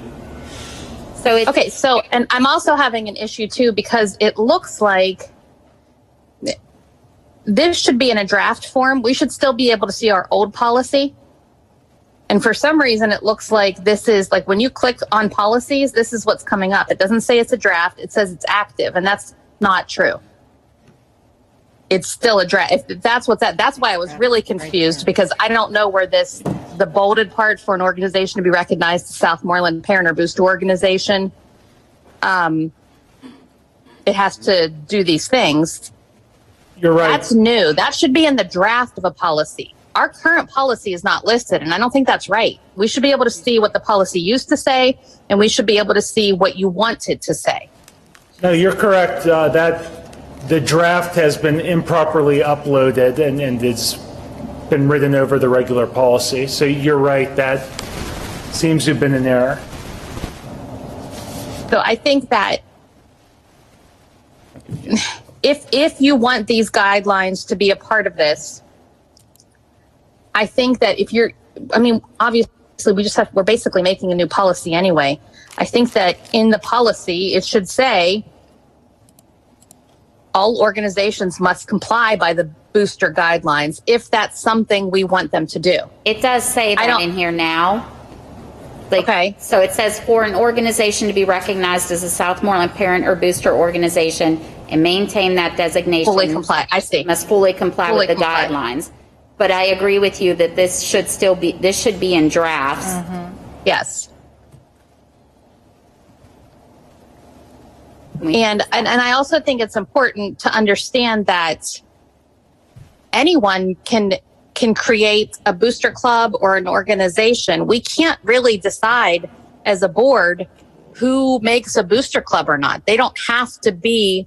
Now, if they're using our name, that's completely different. But you could have a random group of people say, I want to form a booster club to help all athletics or all foreign languages at the school. They could raise money on their own and donate it to whoever they want to, just like anybody can. We can't necessarily ask for, there's some things we can't do. I mean, if you have your own 501c3, you're your own EIN and corporation, just because you're assisting some of our groups, I'm not sure how much legal say we have. You are absolutely or what you're doing. Right. You are absolutely right. And what this policy amendment attempts to do is clarifies that these parent and booster organizations only need to comply with these guidelines if they want to be recognized as a Southmoreland parent or booster organization. So you're right, you can't control what all parent or booster organizations are going to do. But if they are going to use the Southmoreland name, then that does invite the opportunity to regulate them. So really, this is all we're talking about. Just if you want to use the Southmoreland name, yes, these are the things you need to do. Yes. And I could be the Scotty Dog French Boosters Club and not have to comply with your guidelines. Correct. Exactly. Yes. So if they don't want to, they could become something else. Correct. But they can misappropriate your name. So basically, So have we Michelle, copyrighted for what our you're name? trying to do, I think, and Nicole, this is what I'm trying to get at, is I think that what is trying to be achieved by this is taking down the stuff or lessening the amount of things the school could be liable for. Because if you use Southmoreland, people assume Southmoreland is doing it, and then we could be held liable. Correct. That's why I want to know, like, have we copyrighted our logo and our name? Is that assumption correct? I'll have to look into. No one should be allowed to use the logo. But clearly, they're attempting we have so many logos within this district. It's ridiculous. But clearly, any use of your name is an attempt to associate yourself with the district. Absolutely, yes. I'm just saying, as far as like our logo and say we have, like, you know, the Scottish Shield or the Scotty Dog Head, and then it says Southmoreland whatever around it, like that would have to be incorporated as our logo in order for somebody else not to be able to use it. Right. So there might be a policy. I know a lot of corporations have an actual policy what their logo is. I don't know that we have one. Mr. Masha, do you remember? I don't recall there being one for the logo, Mrs. Smith. No. I don't either. I don't think that we officially have anything. I could be wrong. I know that often people refer to the Southmoreland S. It's a certain script that they use, but I don't know that we have anything like that. That is something that we could do if we feel it's necessary, or if anyone feels it's necessary. We could say, okay, this is, because a lot of schools do say that, like it's a circle with a Scotty Dog head in it. Not that that's what ours is, but some do say that. I don't know if it's necessary, but I searched the policies and nothing came up for the word logo, so we must not have one. Regardless, if someone engages in fundraising activities, presumably for the benefit of Southmoreland, using the Southmoreland name, we can intervene under those circumstances. But I understand what you're saying. Obviously, it makes sense to have additional protections. But again, fundraising under false circumstances can invite a legal response, even without any sort of protections like that you mentioned, Ms. O'Rear. What about youth leagues that are non-affiliated with the district but are Southmoreland area midget football? They fundraise using Southmoreland, but they're not affiliated with the district. I think there is an incorporation, though, isn't there? I don't know. Like when they were Samco or something, or Sampa? I would have to look into that situation a bit more. Yeah. So, I mean, is this going to affect the? I mean, they fundraise. Like it was like grandfathered in or something, though. 3C or whatever. 501c3, nonprofit corporation. Already. They might be doing this already without us having to have told them. I know our gymnastics boosters organization has all of these things. Right. So, not that But it's if I mean, you could talk about potentially grandfathering them. It's not that this policy is going to exclude existing 501c3s. And there's like you said, the possibility they're already fully in compliance. But there's some discretion here what action to take. It says, the very next sentence states, at the board's discretion, an organization's failure to comply with these guidelines may, not will, but may, result in a loss of the designation. So, I mean, that's something to explore. We have to take it by a case-by-case basis. Is there any other discussion on this? United Concordia and National Vision Administrator rates 2022-2023. The board will be asked to approve the new National Vision Administrators rates for the 2022-23 year of $2.68 for single, $4.34 employee plus one, and $7.77 employee plus two or more per month. The board will also be asked to approve our new United Concordia rates for the 2022-23 year of $29.37 employee only, $87.42 employee plus spouse, employee plus children, employee plus family.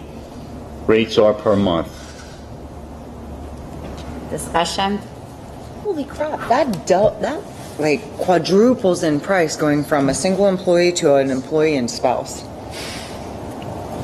Because it also includes employee and family. They're all the same. No, it just All the other- employee and spouse. Oh, there is a comma there. Never mind. There is no, yeah, the price isn't different for just a husband and wife as it is for Holy husband crap. 13 kids. I thought it was just like employee and spouse, not like family. And I was like, darn. Any other discussion? Camco Physical and Occupational Therapy. The board will be asked to approve the renewal of the agreement with Camco Physical and Occupational Therapy for continued services for students with special needs. Discussion? Extended school year. The board will be asked to approve the extended school year ESY schedule. Number one, SPC site, July 11th through July 28th, Monday through Thursday, 8:30 a.m. to 12:30 p.m. Number two, SES site, June 27th through June 30th, and then again from July 11th through July 21st, Monday through Thursday, 8:30 a.m. to 12:30 p.m. Number three, SMS site, July 11th through July 28th, Monday through Thursday, 8:30 a.m. to 12:30 p.m. And number four, SHS site, July 11th through July 28th, Monday through Thursday, 8:30 a.m. to 12:30 p.m. Staff times will be 8:30 to 12:30. Student times will be 9 o'clock to 12 o'clock. So I have a couple questions. This is something I've actually advocated for a long time to have within the district versus sending these kids out. But do we already have specific numbers of students, Mr. Haichu, that would be participating? We do. Okay. Because I'm assuming you got a lot more participation from staff than what we've had in the past. Because I think we only used to have it at SES, right? Pre-pandemic. Right, we're very fortunate to have wonderful staff in our special education department. When I reached out to them, because I always want to advocate for providing services for our students by our teachers who instruct them. So I had a great response this year, so I felt very fortunate and grateful to our special education teachers as well as our paraprofessional staff who have indicated the availability to work for us and provide services for our students. Thank you. Do you have a cost associated? Like, do you know a cost and was this budgeted? Well, what I can tell you, I don't have the cost figured out just yet. However, I do know where we can pull funds from should we need. We received an additional, like all the other schools in the area did as well, in our IDEA funding. This year we got what is called an ARP allocation, and our ARP allocation this year was an additional $75,455.48. So with that, we can certainly afford. Which, I mean, this will obviously be cheaper than sending all of these students out for ESY. So I think this is a great thing. Did anybody else have any questions? Okay, 2022-2023 MOU for pre-K counts program. The board will be asked to approve the MOU between Southmoreland School District and the Private Industry Council to continue operation of the pre-K counts program in the Southmoreland Elementary School for the 2022-2023 school year. Term of the MOU is from August 1st, 2022 to the end of June 30th, 2023. Discussion? This is, what are the ages of these kids? 3 and 4 of them. They're like 3 to pre-K, like possibly 3, 4, 5. 3.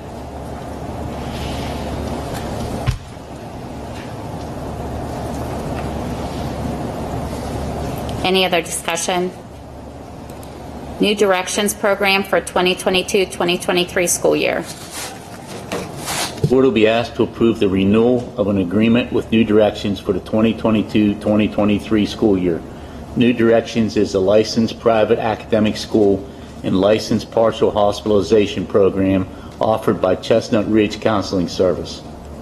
Discussion?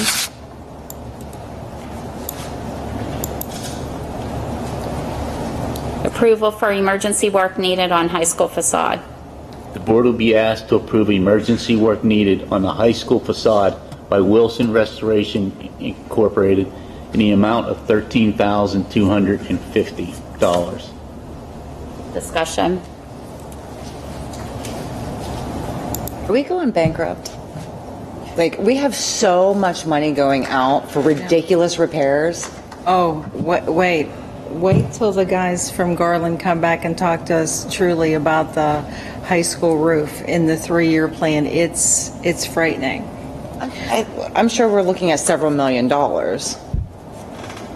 What a shame. The problem is, unfortunately, when preventive maintenance isn't done, just like your home, if you don't, you can pay me now or you can pay me later. And unfortunately, if you don't pay me, if you don't do the small repairs, the larger repairs get much more costly. We're not going bankrupt, but we do have to be very careful with what we do.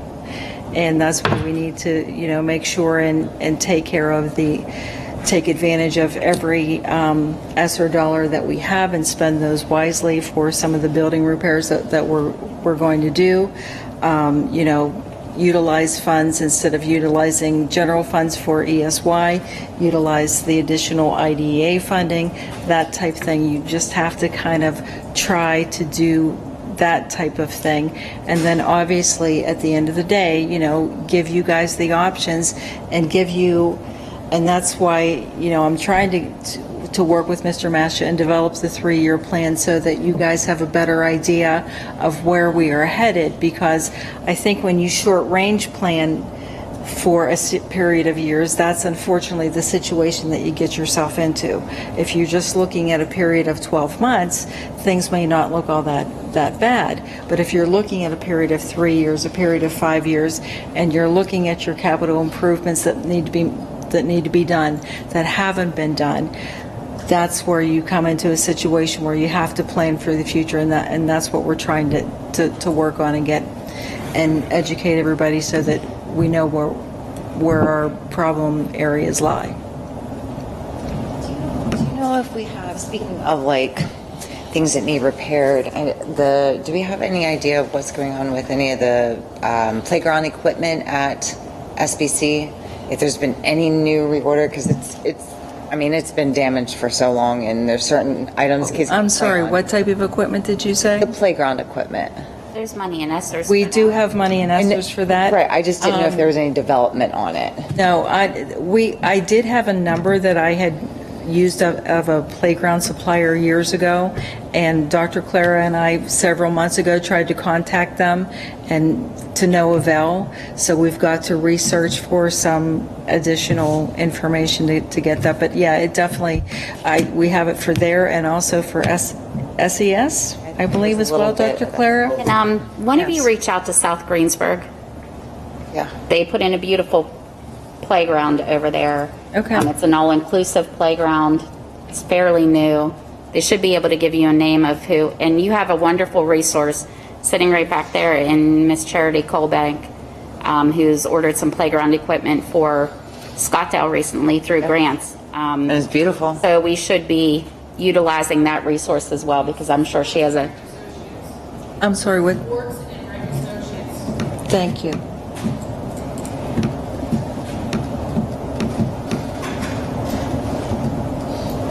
Is there any other discussion on the emergency work? I just want to say thank you for the clarity on that, Mrs. Mondock. Okay, approval for gym floor resealing at the high school and elementary building. The board will be asked to approve the epoxy and sealing of the high school gym floor by Fagan Sanitary Supply at a cost of $5,857.31, and the sealing of the elementary school gym floor by Fagan Sanitary Supply at a cost of $3,511.83. Discussion. Approval for infrared roof inspection, high school and Scottdale complex. The board will be asked to approve an infrared roof inspection by NDS non-destructive surveys of the high school and Scottdale complex at a cost of $5,500. Discussion. This was one of the things that the Garland gentleman had suggested. This was in a meeting that Mr. Masha, myself, Charlie Basham, and the two gentlemen, Chris and Grant, that were here this evening, we had a 2.5-hour meeting with them. They went over each of these reports at length with us. Like I said, I now know more about roofs than any lady needs to. But I can tell you that they do suggest this is a non-invasive way to check the status of our roofs, especially the high school, and to make sure that, they do believe that this roof is as healthy as it is, so that once again, we can do preventative maintenance, start a preventative maintenance program for this roof so that we don't end up in the situation with this roof that we are currently with the high school and with what SPC had as well. So they didn't do this already?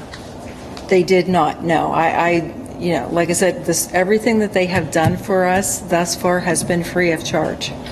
They just kind of did an initial evaluation kind of Correct. thing. Okay. Correct, but they can't do something like this without a cost and bring in a third party in which to do.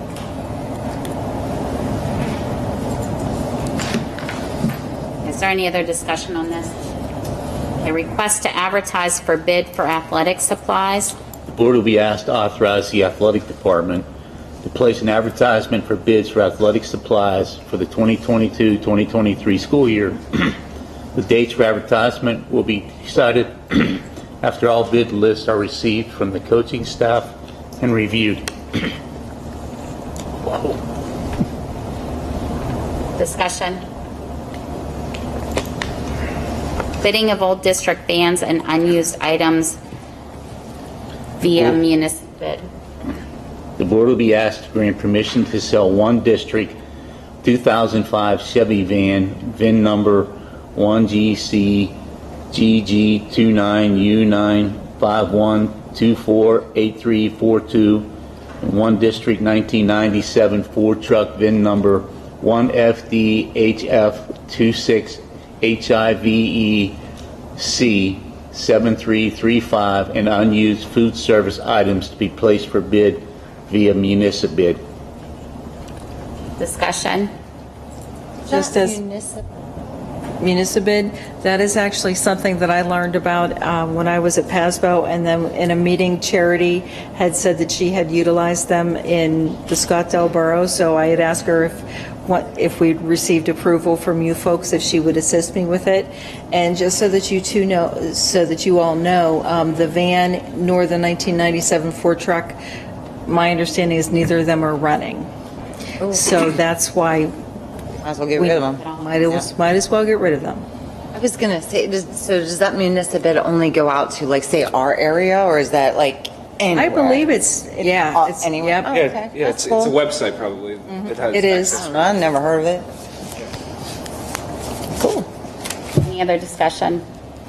I say we put as much stuff on this municipal bid as possible. Yeah, exactly. If it's See what we can get for it. yeah. Okay, so Free to use it? is it free to use that or do you register? Charity, do you remember, is it free to use municipal bid? They may take a percentage of your sale. I think they do. They take a percentage of the sale. So it's like at the end, like if you sell something, it... No. Right. Oh, that's cool. That's good to know. So, to me, we might as well get rid of them. Instead of paying for someone to come haul them away, let's see if we can get some funds. Anybody else have anything on that? Okay, does anybody have anything for administration? I do. Okay. Just have a question for the high school principal. Okay. Can I give it? Can I have a motion to suspend the rules? Can I do that? Yes. Okay. So we... I need a second. All those in favor? Aye. You want to let them go home? Yeah, I'm going to let them leave except Dr. Clara. Sorry. Mr. Krofchek, I was looking at what I thought was a student transcript from our high school, and there was a course listed there called Slave Trade Vocabulary. followed by one about something like colonial trading practices. Can you tell me a little bit about, did I misunderstand that that's a course or what? Slave trade vocabulary? What is it? Could possibly be from an online course, but it's not the course offered within the brick and mortar. It could be online. Right. And it would show on our transcripts. Yes. Okay, good. I was really surprised when I saw that, Dan, and I just... That's most likely from SOLA or PA Cyber or some other... We don't have... Can you do me a favor when you have time and look at that and tell me? Sure. Okay, thank you. Yep. Thank you, Michelle. Can I ask a question while we're suspended? Yes. Mr. Krawcheck? I had asked if there was a procedure for approving of the musical by any administration, and my email was unanswered, so I still had that question. Well, I wanted to have an opportunity. It's a process with the actual musical directors, and I haven't had an opportunity with Mr. Conway to develop an answer for you. So I just wanted to be sure. ultimately, I work with the musical department in approving the musical. But there's a couple steps to it that I want to clearly convey to you. Okay, thank you. Yep. Thank you. Does anybody else have anything?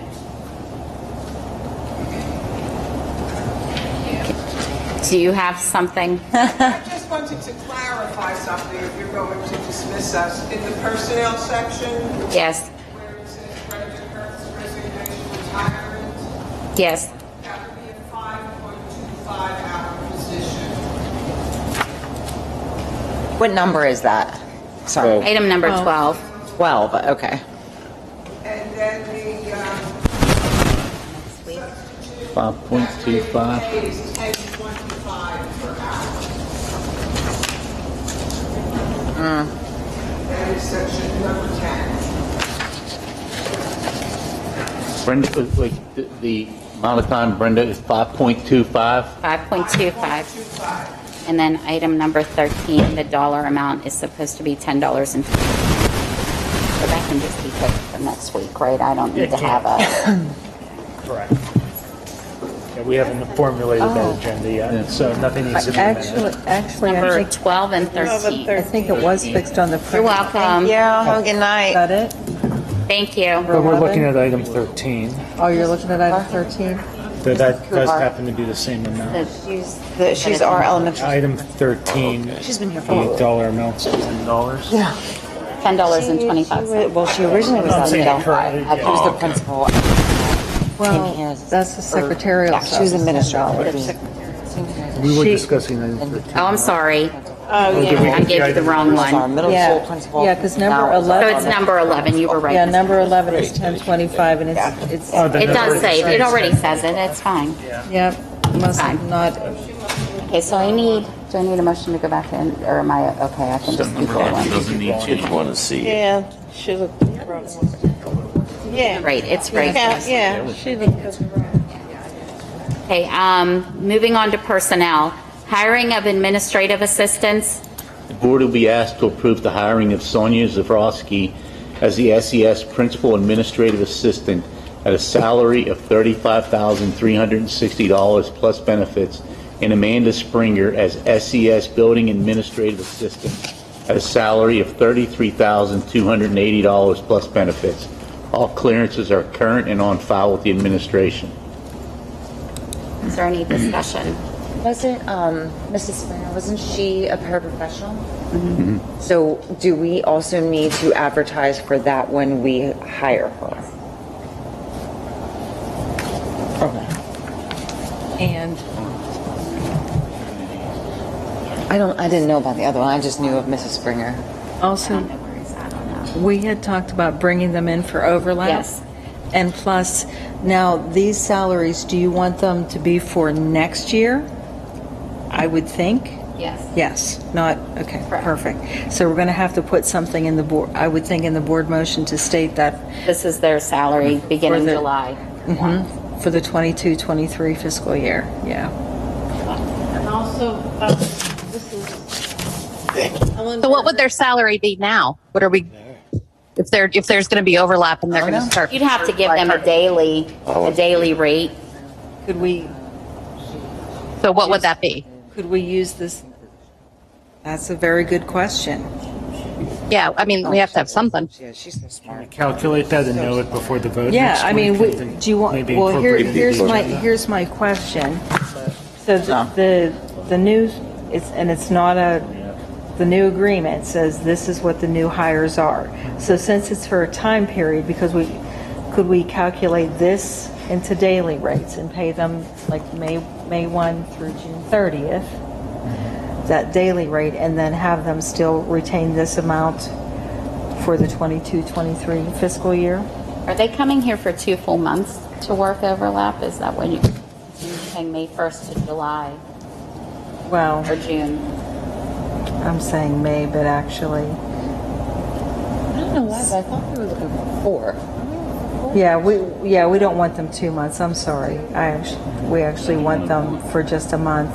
Yeah, because That's yeah. well, I mean, and it should be probably May, just because The kids are here. I mean, or the 2 ending weeks of May and the 2 beginning weeks of June when school's out, because I'm sure there's different things that are done at that point. But that ending overlap of school and beginning would be better.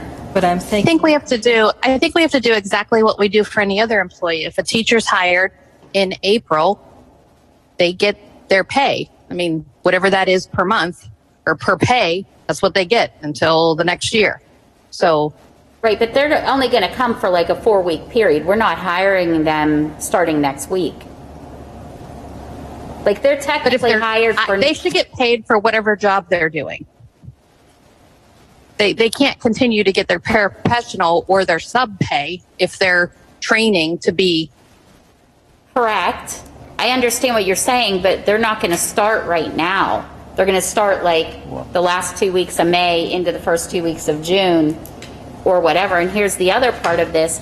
We have Amanda Springer who is filling a paraprofessional role, which is more important than her filling a secretarial role when this affects IEPs.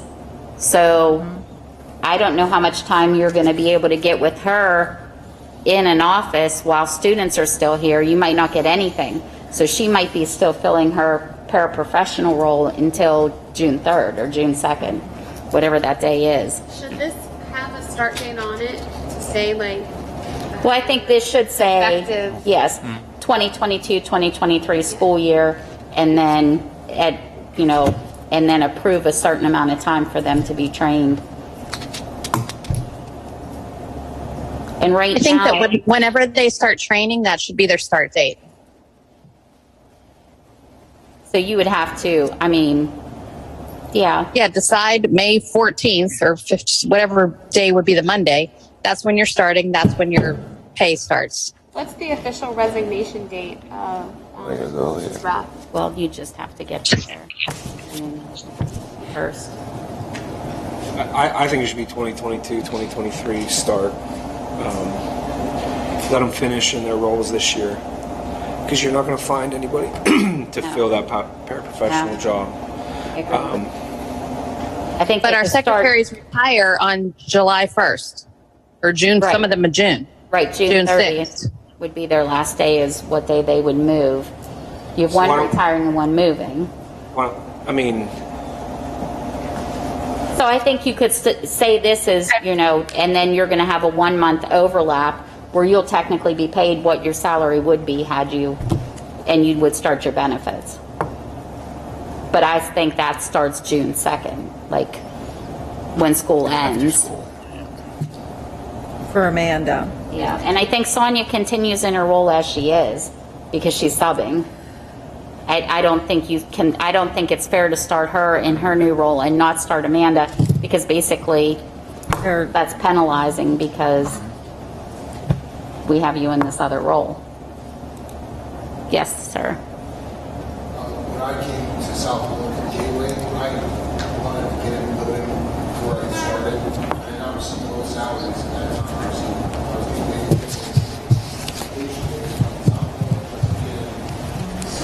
how much just track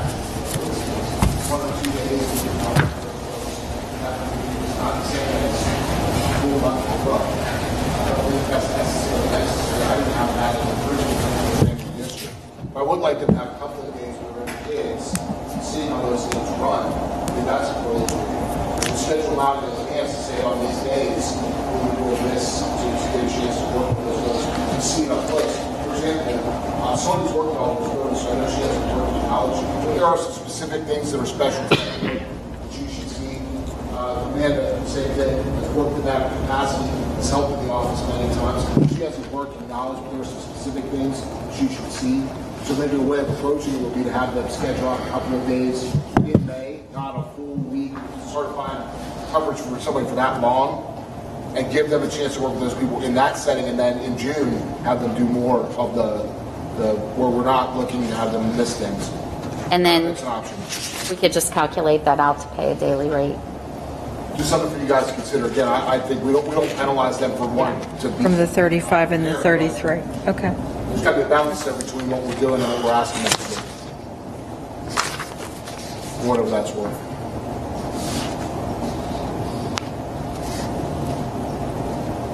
I think we can change the wording of this. Do a daily rate for training days that would occur in. Would just be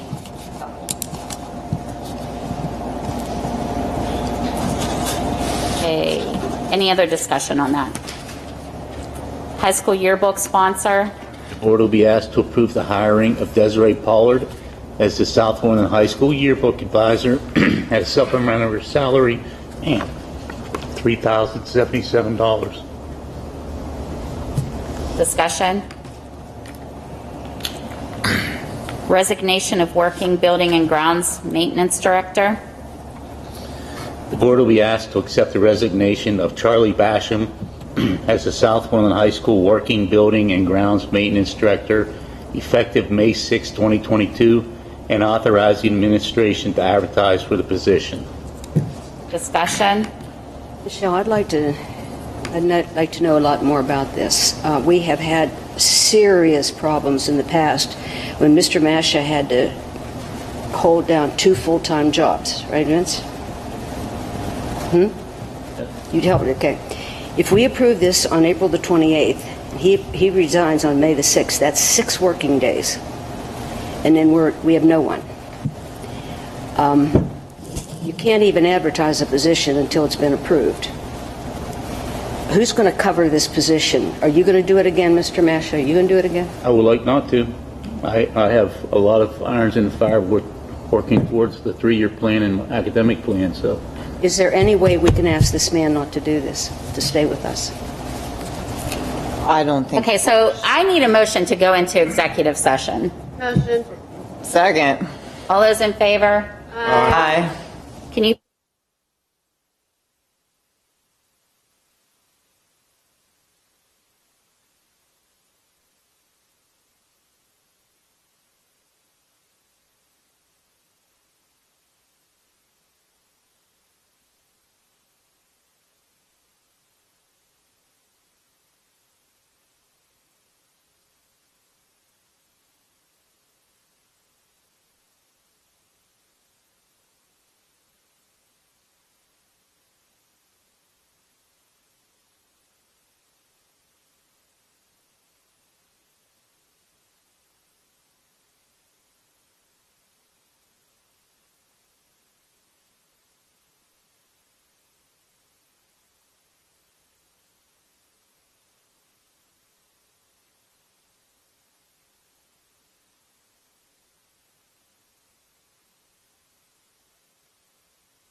I need a motion to go back into session.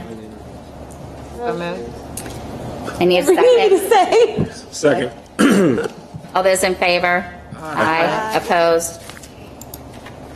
Okay, resignation of SHS Marching Band Equipment Hauler. The board will be asked to accept the resignation of James Springer as the SHS Marching Band Equipment Hauler effective June 1st, 2022, and authorize the posting and advertising of this position at the extracurricular supplemental salary of $750 for the 2022-2023 school year. Discussion. So this is sent under Amanda, not sent under Jim Springer. I mean, he just sent it using her email. So, okay, so who's this? I know that this isn't the case, but if we're gonna follow formality, then, because who's to say that she just didn't type it and write James Springer on it? I know that that is not the case, but I'm just saying, like.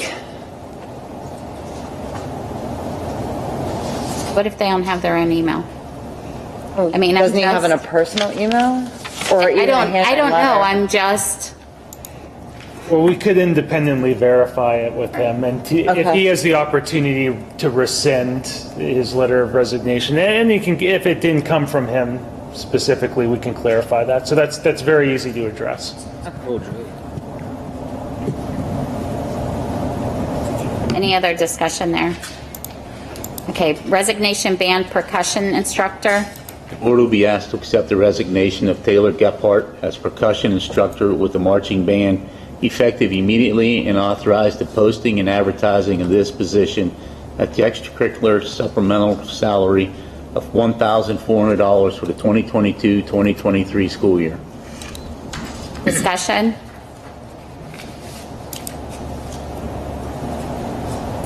Okay, resignation of assistant marching band director. The board will be asked to accept the resignation of Jude Gore as the assistant marching band director at the conclusion of the current marching band season, and authorize the posting and advertising of this position at the extracurricular supplemental salary of $1,931 for the 2022-2023 school year. Any discussion on this? Resignation of head girls high school volleyball coach and head girls middle school volleyball coach. The board will be asked to accept the resignation of Mrs. Heather Meyer as the head girls high school volleyball coach and the head girls middle school volleyball coach effective immediately. The board will be asked to approve the posting and advertising of these supplemental coaching positions as follows. Girls high school volleyball head coach, $5,100 for the 2022-2023 school year. Girls middle school volleyball head coach, $2,972 for the 2022-2023 school year. Resignation of volleyball assistant coach high school and middle school. The board will be asked to accept the resignation of Leanne Richter as assistant volleyball coach for the high school and middle school assistant volleyball coach effective immediately. The board will be asked to approve the posting and advertising of the supplemental positions as follows. High school assistant volleyball coach, $3,200 for the 2022-2023 school year. Middle school assistant volleyball coach, $2,553 for the 2022-2023 school year. Discussion. Posting of varsity football assistants and middle school coaches. The board will be asked to approve the posting and advertising of the following positions at the request of Mr. Boring, AD. Varsity football supplementals for the 2022-2023 school year. First assistant, $5,425. Football assistants, $4,600. Football assistant, $4,600. Football assistant, $4,600. Middle school head coach, $4,180, and middle school assistant, $2,800. Any discussion? Volunteer football coaches. The board will be asked to approve the following volunteer football coaches. All clearances are up to date and on file with the administration. Jack McCloy, Shane Swope, Mike Thompson, Joseph Berger, and Randy Jordan. Discussion. Okay, day-to-day cafeteria substitute. The board will be asked to approve the hiring of Caitlin Peterman as a day-to-day cafeteria substitute at a rate of $10.25 per hour on an as-needed basis. All clearances are current and on file with the administration. Discussion? That's supposed to say for a 5-hour, 5.2. No, that's on number, that's the next one. It's not that one. No. Okay, retirement of Brenda Kurth, Cafeteria. The board will be asked to accept the retirement of Brenda Kurth, cafeteria worker, effective June 2nd, 2022, and authorize the internal posting for bidding and subsequent posting of any vacant position resulting from a successful bid. That'll be a 5.25 hour position. That'll be on next week's agenda. It'll be corrected. Any other discussion? Approval of day-to-day secretarial substitute.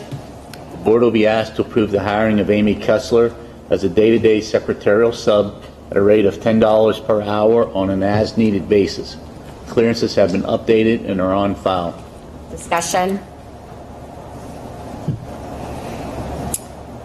Approval to advertise for a replacement for Wilma Meyer, custodian. The board will be asked to authorize the posting and advertising for a custodian to fill the position of retiring custodian Wilma Meyer. Discussion. Are we do the same thing for other people who are retiring too? Or is it not time yet? Yeah, that's, I mean, the one above that, that Brenda Kurth, Cafeteria. Yeah. We're posting her position at the same time.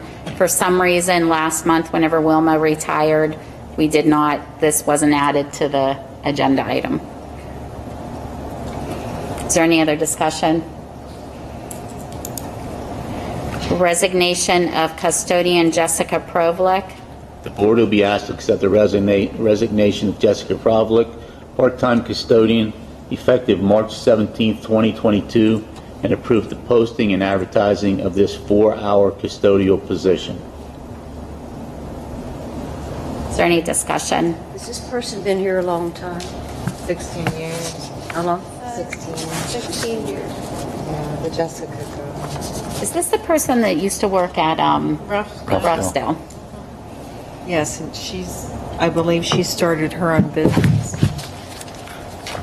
Pam, I had asked you for, and like many things have happened since, like tracking on custodian? all these custodial positions, and can we make sure like how many we have, how many are filled, and all the checkerboarding business that's gone on, and that we don't have more hired than what we're supposed to hire, or not enough. I just want to be sure that we're... Okay, is there any other discussion on that? Okay, does any other board member have anything?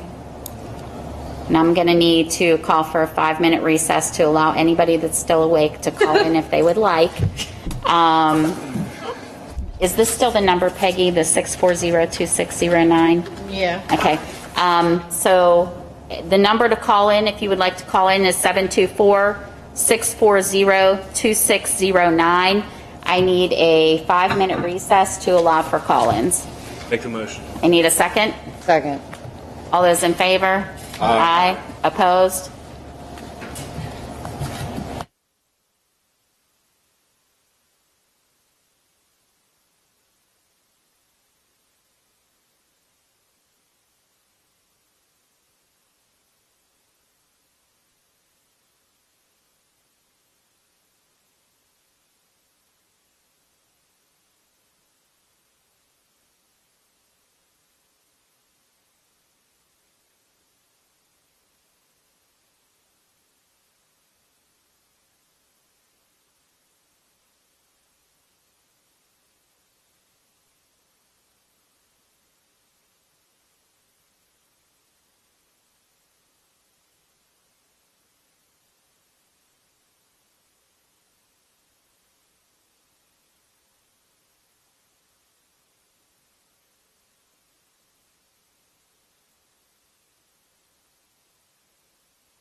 Second. Did we have any call-ins? I need a motion. Okay, sorry. All those in favor? Aye. Any opposed? Sorry, it's late. No call-ins? Okay, I need a motion to adjourn. So moved. So moved. Second. All those in favor? Aye. Aye. Thank you. Good job, guys.